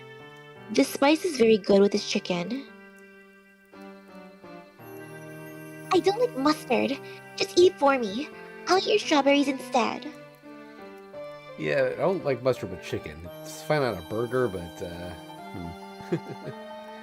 They have strawberries too? yeah, it's, What are you doing, Iliasville? Hey, return that. You cannot have that.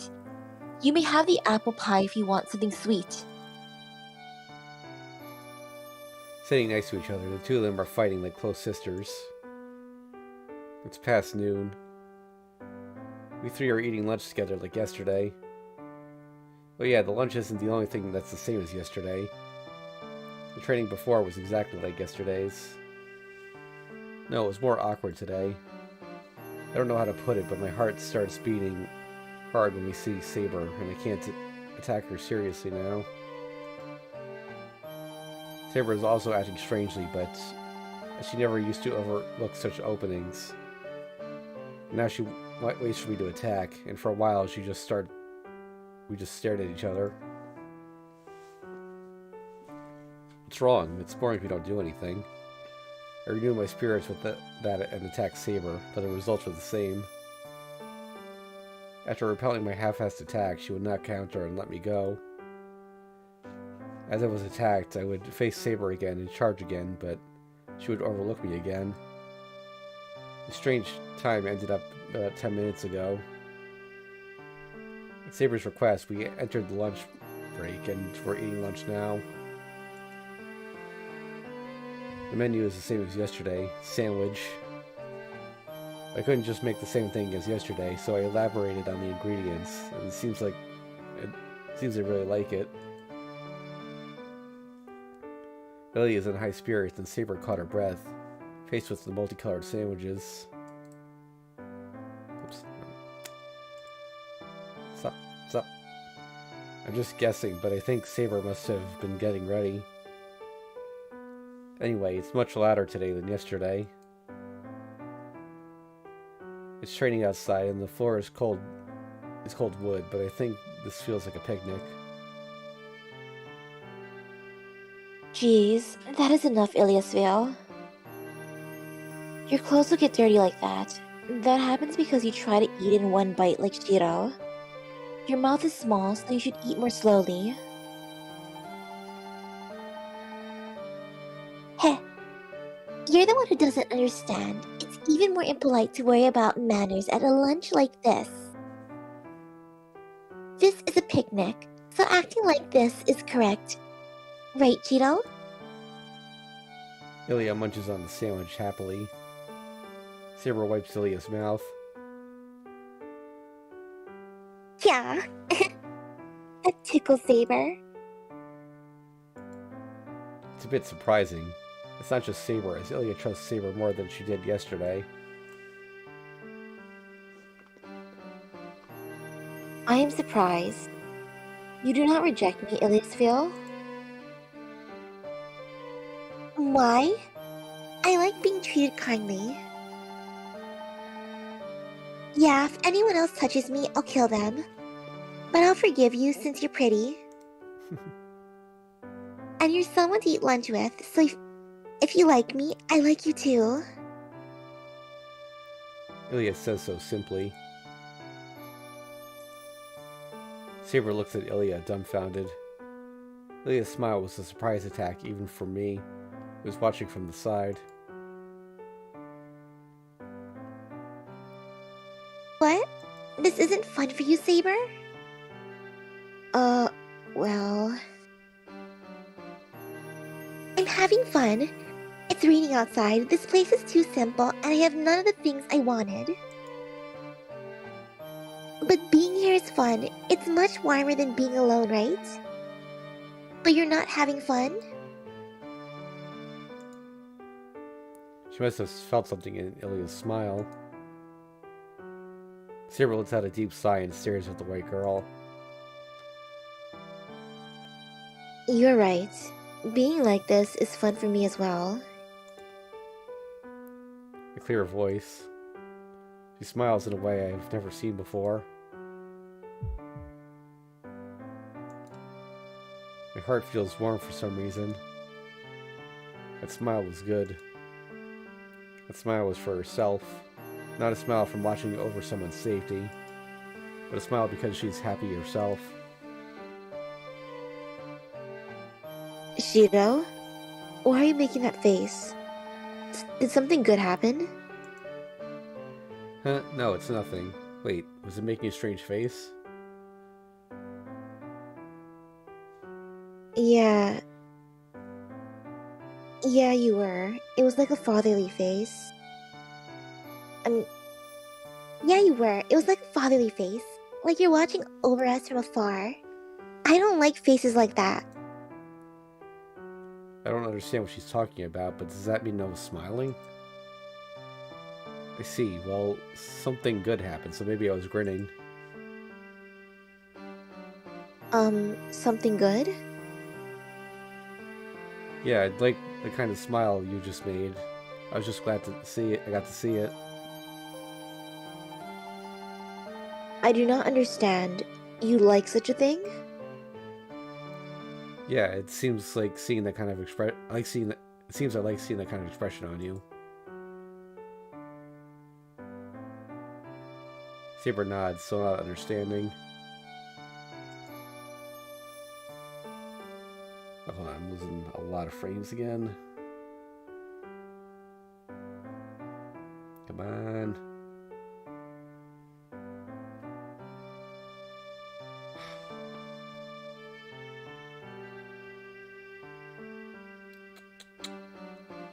Get back up to where you need to be, please. Okay.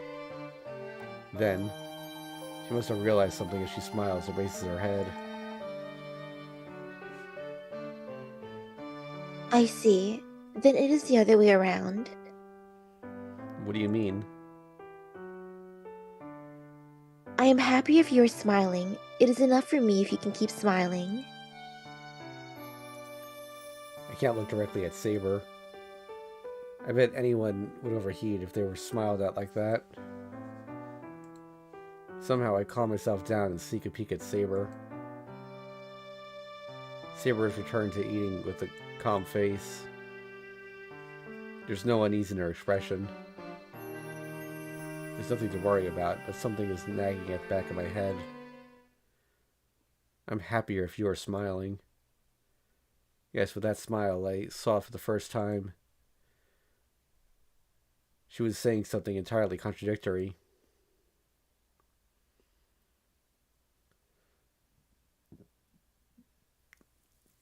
Listen to the rain in Tosaka's room. Today we performed a fake physical examination like yesterday. I just took the medicine. Tosaka prepared for me and checked the magic circuit throughout my body. I guess it really isn't possible to do anything more here since it will require a more appropriate environment. I don't care about that, but I don't want to just sit here doing nothing. She told me not to move for a while to see the results, but I bet I can still talk. Tosaka, may I? I call out to her, still meditating. Fine. What is it? It's about Saber. I don't know how, but how I should put this, but saying that, I realize I haven't thought this through yet at all. It's not even what can I do for Saber. I haven't even thought about what I want to do with Saber. Well, I'm just wondering what she wants to do. Come to think of it, she never did anything because she wanted to, right? So, You don't know what Saber's thinking about? no, that's not it. I just don't understand why she's so unselfish. Yeah, I don't know what to do about that. Well, you're right. The only thing she's done voluntarily is protecting you. It's only natural for a servant to do that, but it's hard to understand when it's so thorough. But that doesn't mean she's totally unselfish. Because Saber is protecting you for her own objectives. Oh, that's right. I forgot about the reason she became a servant. I see. Saber's goal is to obtain the Holy Grail, so it's not like she has no objectives. And then the Holy Grail will grant the wishes of its possessor. So Saber at least has a wish she wants granted. I don't know what it is, but it's a wish she wants granted, even if it means becoming a servant. Surely the wish must be to save herself. Yeah, for example, she's here in this time, so she can stay here and live a second life with the power of the Holy Grail. No, rather, she has to go that far to make up for her sad end. Oh, then this is also easy. You're weird, suddenly getting all energetic. Was the conversation that exciting? Yeah, it gave me energy. Yeah, she wouldn't fight so hard unless it was for that. Because Saber has to fight for her own wishes. And not to myself. Tosaka must have been shocked by my reaction. Emiya-kun, I'm sorry to interrupt while you're so happy, but you're wrong.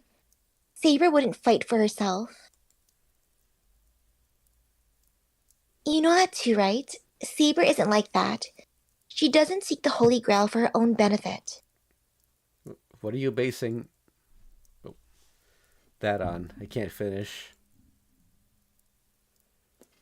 That's right. Her last moment was a lonely one because she had no wishes for herself. So Saber could not be seeking her own salvation. But still, I wanted to think that, so I distorted her personality for a moment. The conversation stops. As soon as I start to think, the heavy silence will continue. It's boring, but Archer said the same things as you. Huh? Archer? You mean that Archer? Yeah, I asked him what his wish was too. What do you think he said? It's no good asking me that.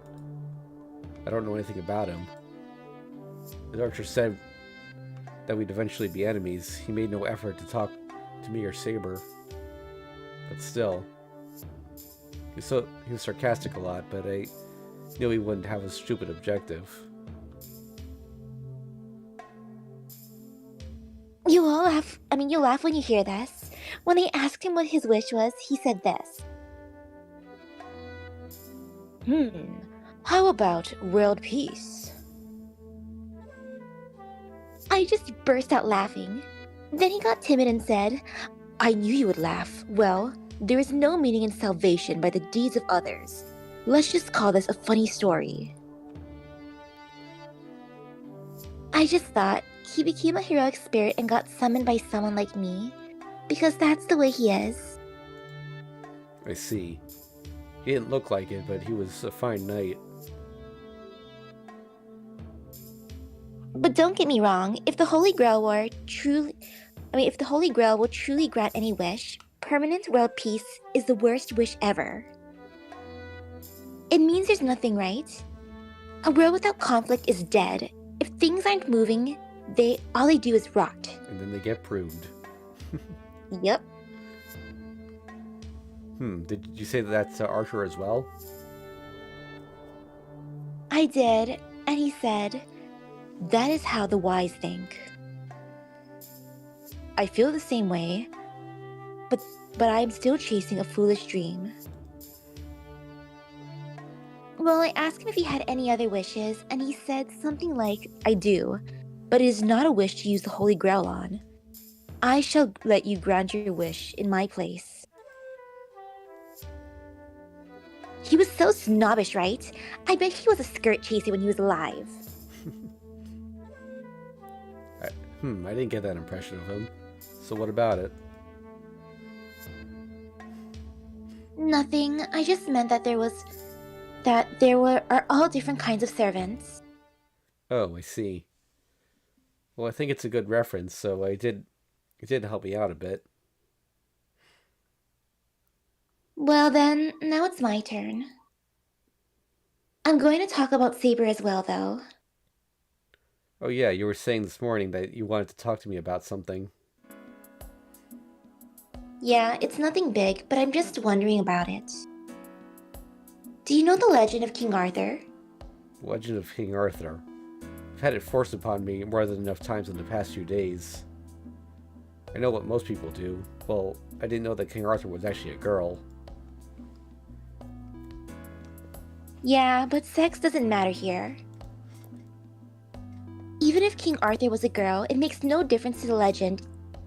If King Arthur hid that fact from everyone around her, she would be treated as a man even if she wasn't one. Fortunately, King Arthur had a magus called Merlin. He was a crossbreed with an incubus, so it must have been a piece of cake for him to disguise King Arthur's sex or to arrange for a child that would never have been born. I bet. So? What the heck's going on with my... What concerns me... Oh, internet issue? No, is my model was freaking out. It's fine now. What concerns me is that the discrepancy between the legend and Saber.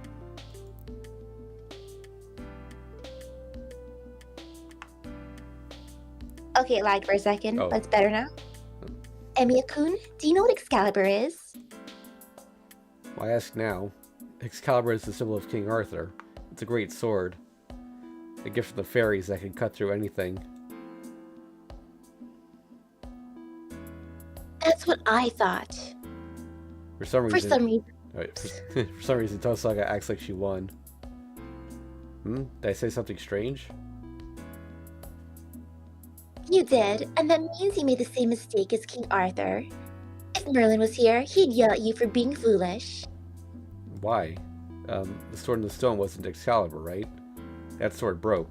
You later received the sword from Lady of the Lake, and that was Excalibur, right?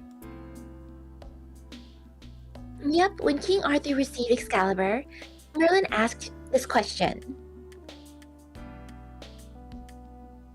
Your Highness, which do you like better? The sword or the sheath? King Arthur answers without hesitation that he likes the sword, but Merlin scolds him. Please make no mistake here. The sword slashes the enemy, but the sheath protects you. As long as you have the sheath on you, you will spill no blood and take no wounds. You should truly value the sheath, not the sword.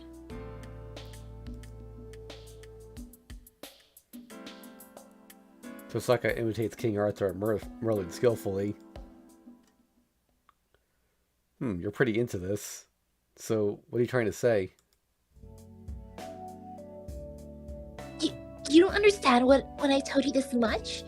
In other words, King Arthur's immortal. Excalibur is a perfect noble phantasm, both in offense and defense. So really, Saber should heal right away, even if she gets hurt. Tosaka, Saber's wounds have all been healing. That's true, but it seems like her healing comes from using a great amount of magical energy. Anyways, it doesn't seem to match the sheath of Excalibur in the legend. I see. Well, if you say so. Then I have a question. You said King Arthur is immortal, so then how did he die?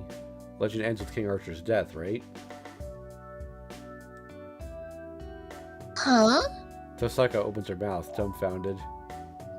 After freezing for a few seconds, she grits her teeth and looks away. That's right. The sheath of Excalibur was stolen. Yeah, that's a simple mistake. I forgot about it too, but the fall of King Arthur started when he lost the sheath.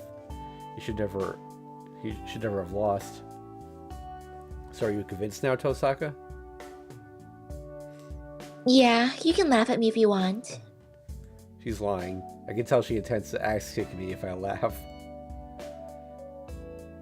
It's fine if you understand, but why were you worried about it? It should be no concern of yours whether Saber can get hurt or not. Shut up. I just lost myself thinking she'd be invincible if that were the case. Even I make mistakes once in a while.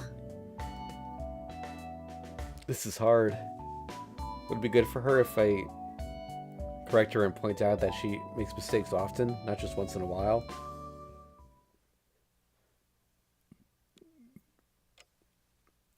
By the time the sun sets, the rain has stopped. Based on our conversation during breakfast, we should be going out into town to search for other masters after dinner, but I have to find out before that. Saber's intentions. I need to know why she's fighting.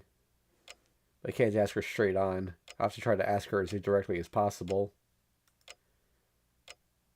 I make up my mind to stand up. Let's go to the living room. I hope I'll be able to penetrate the fortress using the calm before dinner air as a shield.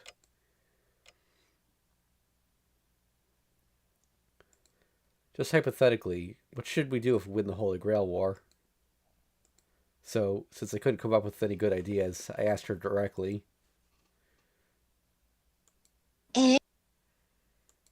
Huh? They all gave the same response with different expressions. Talking about after we win. I'm saying what should we do if we win the Holy Grail War? You don't explain the question, but what's wrong? Why are you asking?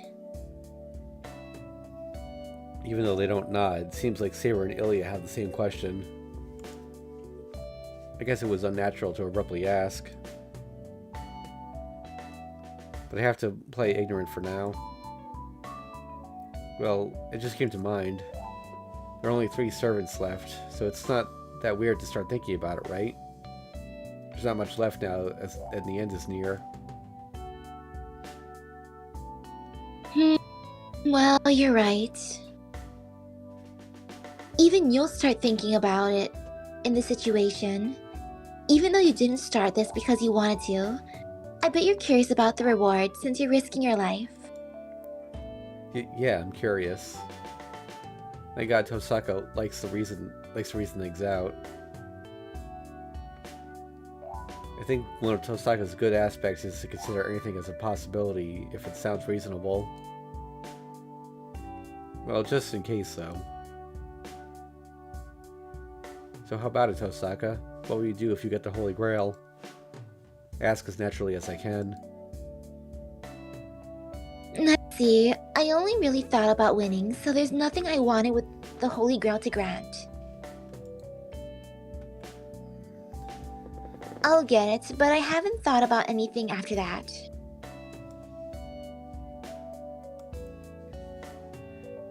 So she's fighting because she doesn't want to lose, huh? Well, I guess so. But I never really thought it'd be right.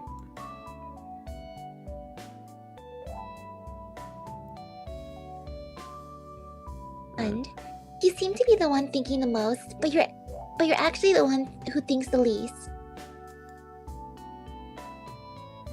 Heh, you're one to talk. Then what about you, Eliasville? I don't know. I was just told that the Holy Grail is mine, so I shouldn't give it to anyone. Since it's mine to begin with, of course I don't care about it. Oh? So you're saying the Holy Grail War is more fun than the Holy Grail? Of course. I only came to win. I didn't care who uses the Holy Grail. Are they the same? The two glare at each other silently, and there seems to be a sympathy I can't understand. Saber doesn't say anything. She must not intend to join this conversation. But no matter how much Saber hates it, I must ask her this question now. I kind of understand your two's intentions. You try to not naturally end. Then how about you, Saber? I ask Saber. Saber doesn't answer. They must have realized Saber is acting in a complicated manner as they both stare at her. If I'm counting, there must be about a minute's silence. I do not need to say this, but it is my duty to obtain the Holy Grail. I do not know how powerful the Holy Grail is, but as long as it is the Holy Grail, I must obtain it. And of course, I would have my wish granted if it can grant it. She said it. Without a doubt, Saber said she had her own wish. I see, then what's your wish? I restrained my pounding heart and asked calmly. Saber doesn't answer. That's fine too. If she cannot answer, chances are good that her wish is a selfish one. Considering Saber's personality, she would hesitate to speak of a selfish wish. So I would prefer if she keep quiet and not tell me a ridiculous wish. Such whining fills my head. Is it hard? Grandfather said the wish of the servants is to be resurrected into this world. Those servants seek the Holy Grail to live a second life. Isn't that the case for you, Saber? I raised my head at her words. There's no problem if that's Saber's wish, but... No, I have no interest in a second life. My intentions are close to those of Urin and Iliasville. My goal is only to obtain the Holy Grail. I became a servant as a price to obtain the Holy Grail. I knew that had to be it. I knew the girl who took the oath pulling out the sword would not seek a second life. Hold on, you became a servant in exchange for obtaining the Holy Grail? You mean the contract when you became a heroic spirit? Yes, in exchange for becoming a servant, I seek the Holy Grail. What? Then you're not a servant summoned to obtain the Holy Grail, but you became a servant by your own will?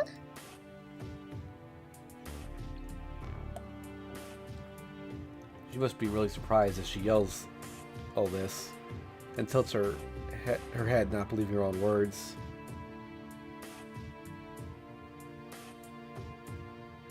So Saber wasn't summoned because she was a heroic spirit, but she joined this battle willingly? You're a servant, you're respected as a heroic spirit.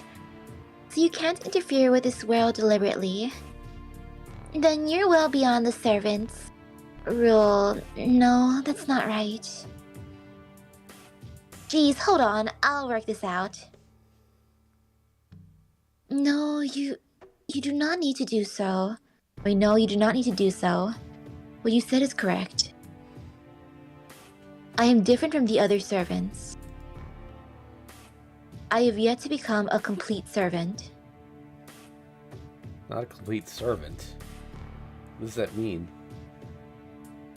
No, more importantly, what does it mean to become a servant? Saber said she agreed to become a servant as a price for obtaining the Holy Grail. Then that means... Hold on. Could it be that the servants are forced to fight as the price for obtaining something? No, that is wrong. From the very beginning, servants are special familiars that exist only for the Holy Grail War. Hold on a sec. Internet's... Uh-oh, why is the internet being so weird? Yeah, I don't know. It's... Actually, the other day I looked to see if I could get fiber here, but my ISP doesn't have it in my area yet. Dang. Yeah. That would have been nice. Yeah.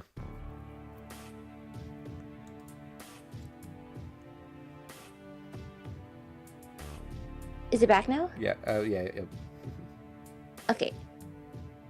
Servant is summoning magic that uses the special characteristics of the heroic spirits. They were originally heroic spirits, so so they do not have any rules like I was given bread, so I have to work.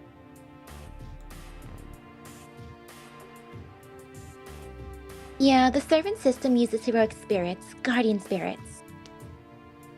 They're using something that already exists, so there's no price for the masters or the servants to pay.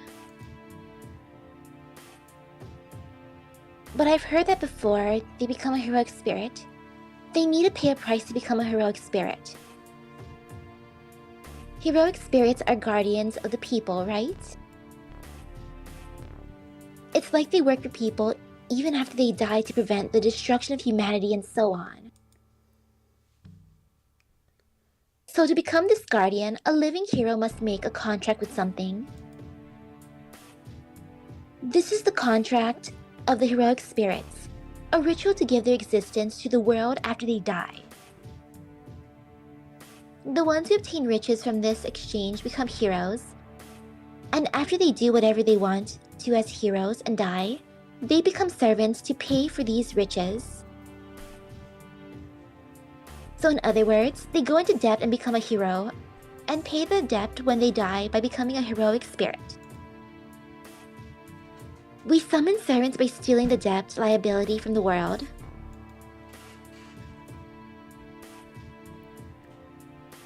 So humans become heroes by contracting with something, and they're summoned as heroic spirits after they die to pay for becoming a hero? The conditions of the exchange that Saber made is the Holy Grail. Saber obtained the Holy Grail in her life. She became a heroic spirit after she died as a price. That's not right. Saber says her objective is to obtain the Holy Grail, but she should have already obtained it because she became a hero in exchange for the Holy Grail. No, Shiro. I have not yet attained the Holy Grail. Artoria, King Arthur's wish was to obtain the Holy Grail while she lived. I had to obtain the Holy Grail before I died.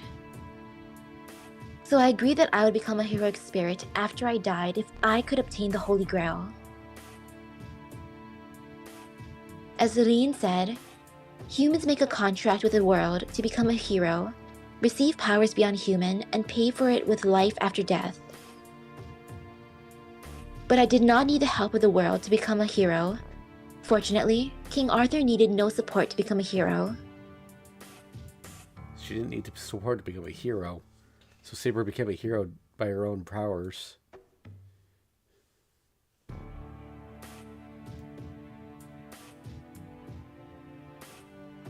I think that's Rin. But you're here as a heroic spirit. Does it mean King Arthur requested a different exchange from the world after he became a hero? Yes, I needed the Holy Grail in my final moments.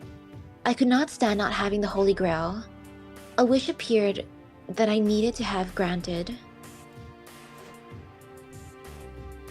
That is why I made the contract of the heroic spirits. That if I could obtain the Holy Grail, I would wield my sword as a heroic spirit after my death. In her last moment, she wished for the Holy Grail's miracle.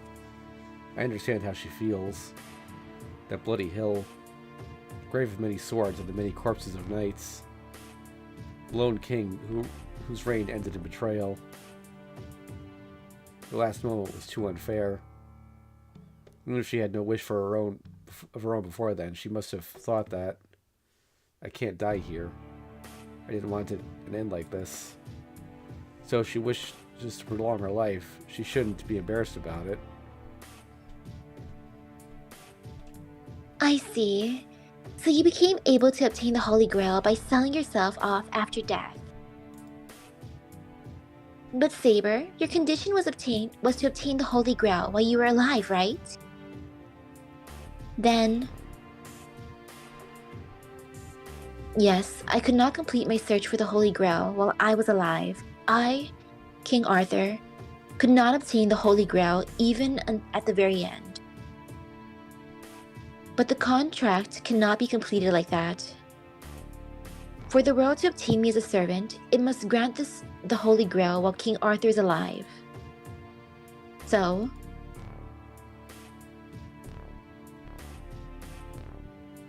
King Arthur will not die until she obtains the Holy Grail. No, King Arthur cannot die. Then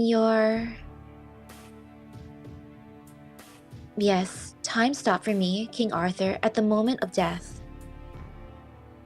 According to the timeline, I should be already dead, but I will not be able to fulfill the contract that way. King Arthur is summoned as a servant and must die after she obtains the Holy Grail. So time itself isn't stopped, but you're stopped in time, huh? It doesn't matter how many times you repeat the fight as a servant, because the result of obtaining the Holy Grail and fulfilling your contract is determined, so... That is correct. Eventually I will obtain the Holy Grail and fulfill the contract. That is why I can be summoned into many ages before I became a heroic spirit, on the condition that my becoming a heroic spirit is already determined. That's a complicated contract. Not only the Holy Grail in this town. If there is a chance to obtain the Holy Grail, I will be summoned to any battlefield. And when I eventually obtain the Holy Grail and grant my wish, my stop time shall start moving again. King Arthur will face death and become a heroic spirit as a price for obtaining the Holy Grail. So this is why she can't go into spirit form, because she's actually not a spirit to begin with. Ah!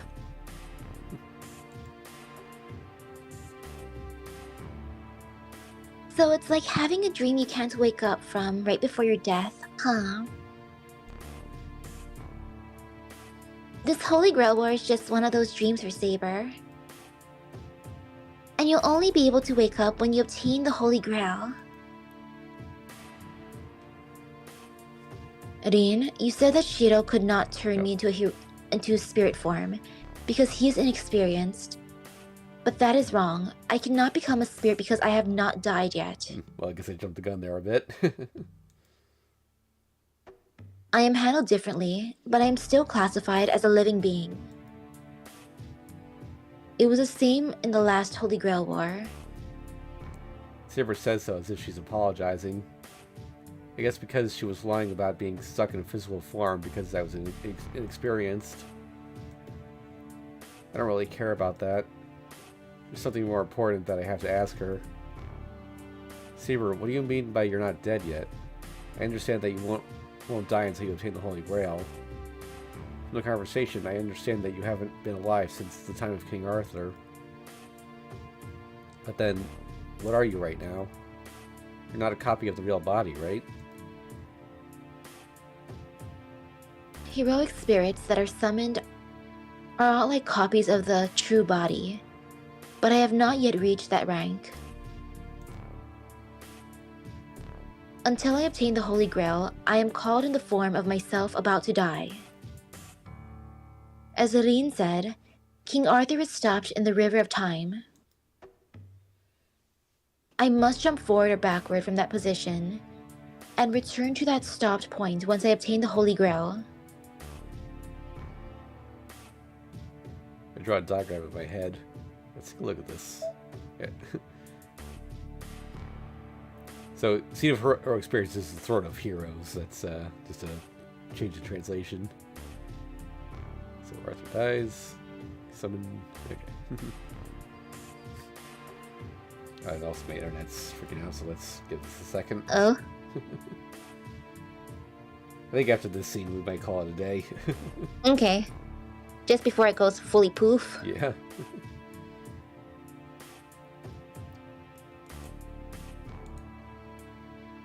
I draw a diagram in my head.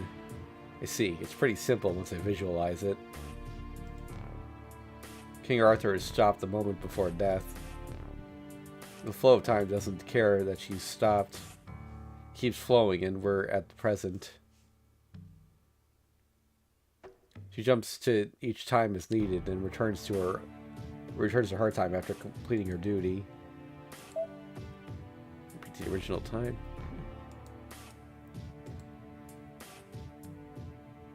If she obtains the Holy Grail in one of these times she visits, her time will flow again and she will die, just like the history we know today.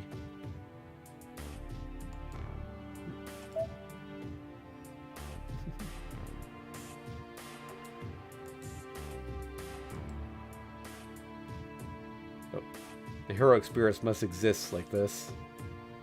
When they die, they are transferred to a place like a warehouse where time doesn't flow. Oh, no, not that.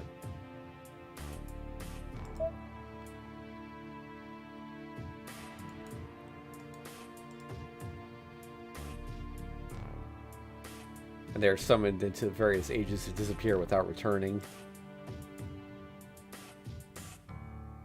So that must be what they mean by heroic spirits being a copy.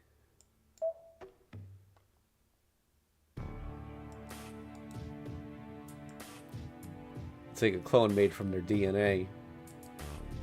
The heroic spirit was that has complete abilities and memories of which it was alive, will appear in the world and learn many things, but it is useless. They have no way to return to the main body, but merely disappear. So no matter how many times they are summoned into the same age, there will be no inconsistencies in their memories. Assume the ones that become heroic spirits will not change anymore. Even if they obtain new knowledge, the self that learns it will just disappear once the duty is complete. Well, sometimes. FGO is actually intentionally inconsistent about that. They've made it a plot point.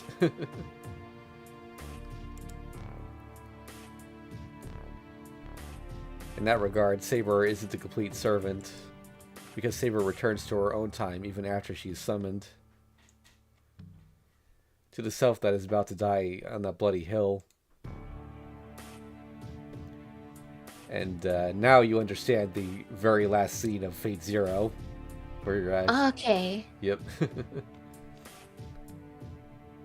Where she wakes up on the hill and says, "Not again." Okay, yeah, that makes a lot of sense now. Yep.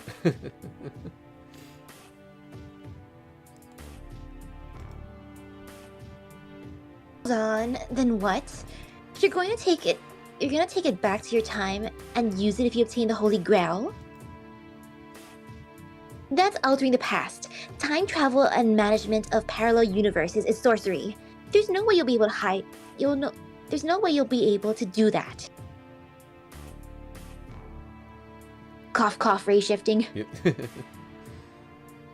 But the Holy Grail allows me to do this. I made a contract that I will become a servant if I can use the Holy Grail. The price of becoming a servant, even if it means the elimination of the person called Artoria. Saber talks without much interest. But that's strange. Making a wish come true using the Holy Grail, that's fine. But why'd she say Altria would disappear as a result? What are you talking about? Altria will disappear when she uses the Holy Grail. Don't mess around. Saber, you're... that girl about to die quietly, alone on that hill. Not going to use the Holy Grail to save yourself? Do you mean, Shiro? My only desire is to save my country from ruin. What? I can sense that my face is frozen. I should already have realized this, but my mind is spacing out, and I feel like throwing up. Why? But still, I forced my question out.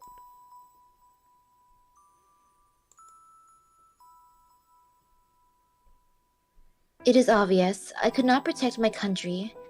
I became king to protect the country, but I could not fulfill that duty.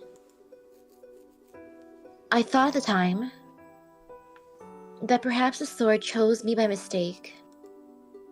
That's stupid. Why? No, I always had such doubts.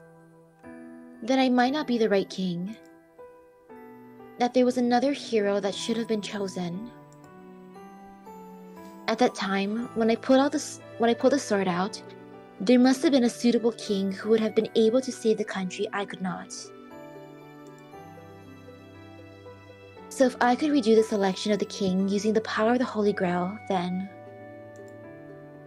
Then what? Does that mean... Does she mean to say that her country would not have been destroyed if she returned to that time? I feel faint. I'm quickly surpassing mere anger that Saber would seriously wish for such a thing. I guess I'm dumbfounded right now. It's only natural. Saber's wish is not for herself, and on top of that, it means her elimination. The girl in front of me exists because that holy sword was there, and because the king pulled it out. Preventing that would mean that the girl in front of me would not exist. I'd say she grants her wish using the Holy Grail. The girl Altria never becoming king, will live out our days as a knight. But what about the Saber in front of me? As she's a heroic spirit, she will continue to be summoned to fight after her wish is granted. Since she paid a price after obtaining the Holy Grail, Saber will continue to be, even if Altria doesn't become king. Taken away from the future and from the past, she will forever be a lonely king dying on that hill. Ridiculous. I can't allow that. There's no salvation there.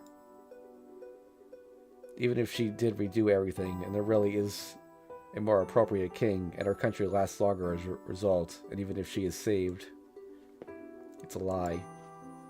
Even if everything around her becomes happy, the 10 years she fought can't just disappear. No, you can't do that. You can't redo things, and it's useless to even try. Jiro? Don't use the Holy Grail for such a thing. You're going to obtain the Holy Grail by fighting yourself, right? So you should use that miracle for your own sake. As I have told you, I will be using it for myself. I, Artoria, must fulfill her duty as king. So why don't you understand? Don't be ridiculous. You've already fulfilled more than your duty.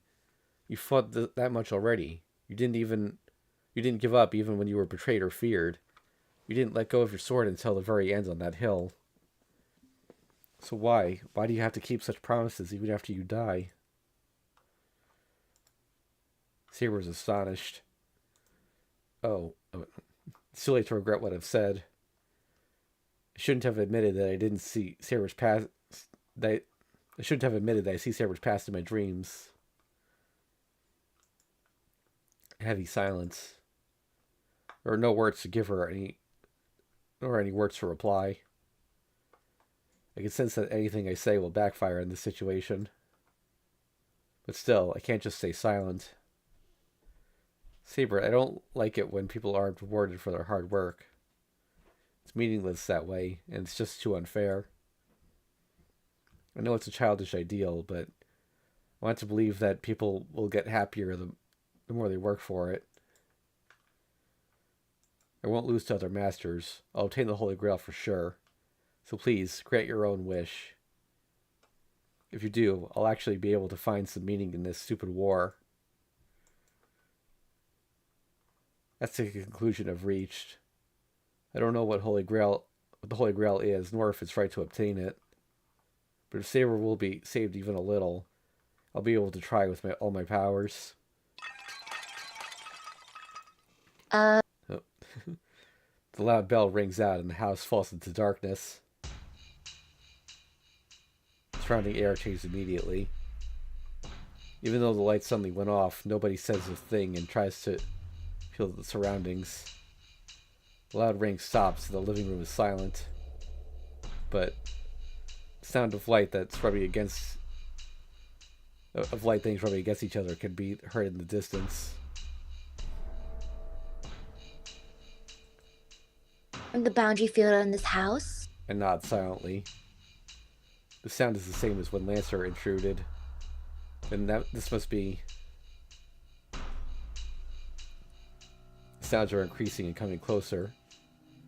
strange sound. Reminds me of bugs crawling around a light trap. Ew. The living room was the only place free of the sound. It hasn't even been a minute yet since the lights went out, but the living room was surrounded by this unknown sound. An enemy? But, And oh wait. But even for a servant, there's too many of them. I'm a Magus too, even if I'm a bad one. I can sense that many sources of magical energy surround this place. Skimming quickly, I can at least count 20, but they're strangely light. I don't feel any human will.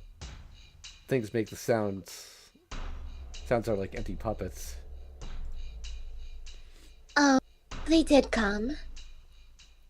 They were running away all this time, but they come out as soon as Berserker is gone.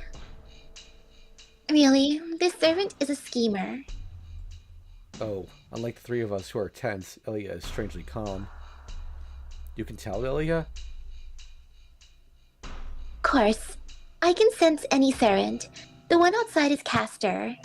And there are lots of other things out there too. Oh, they're just cheap golems bound by dragon's teeth.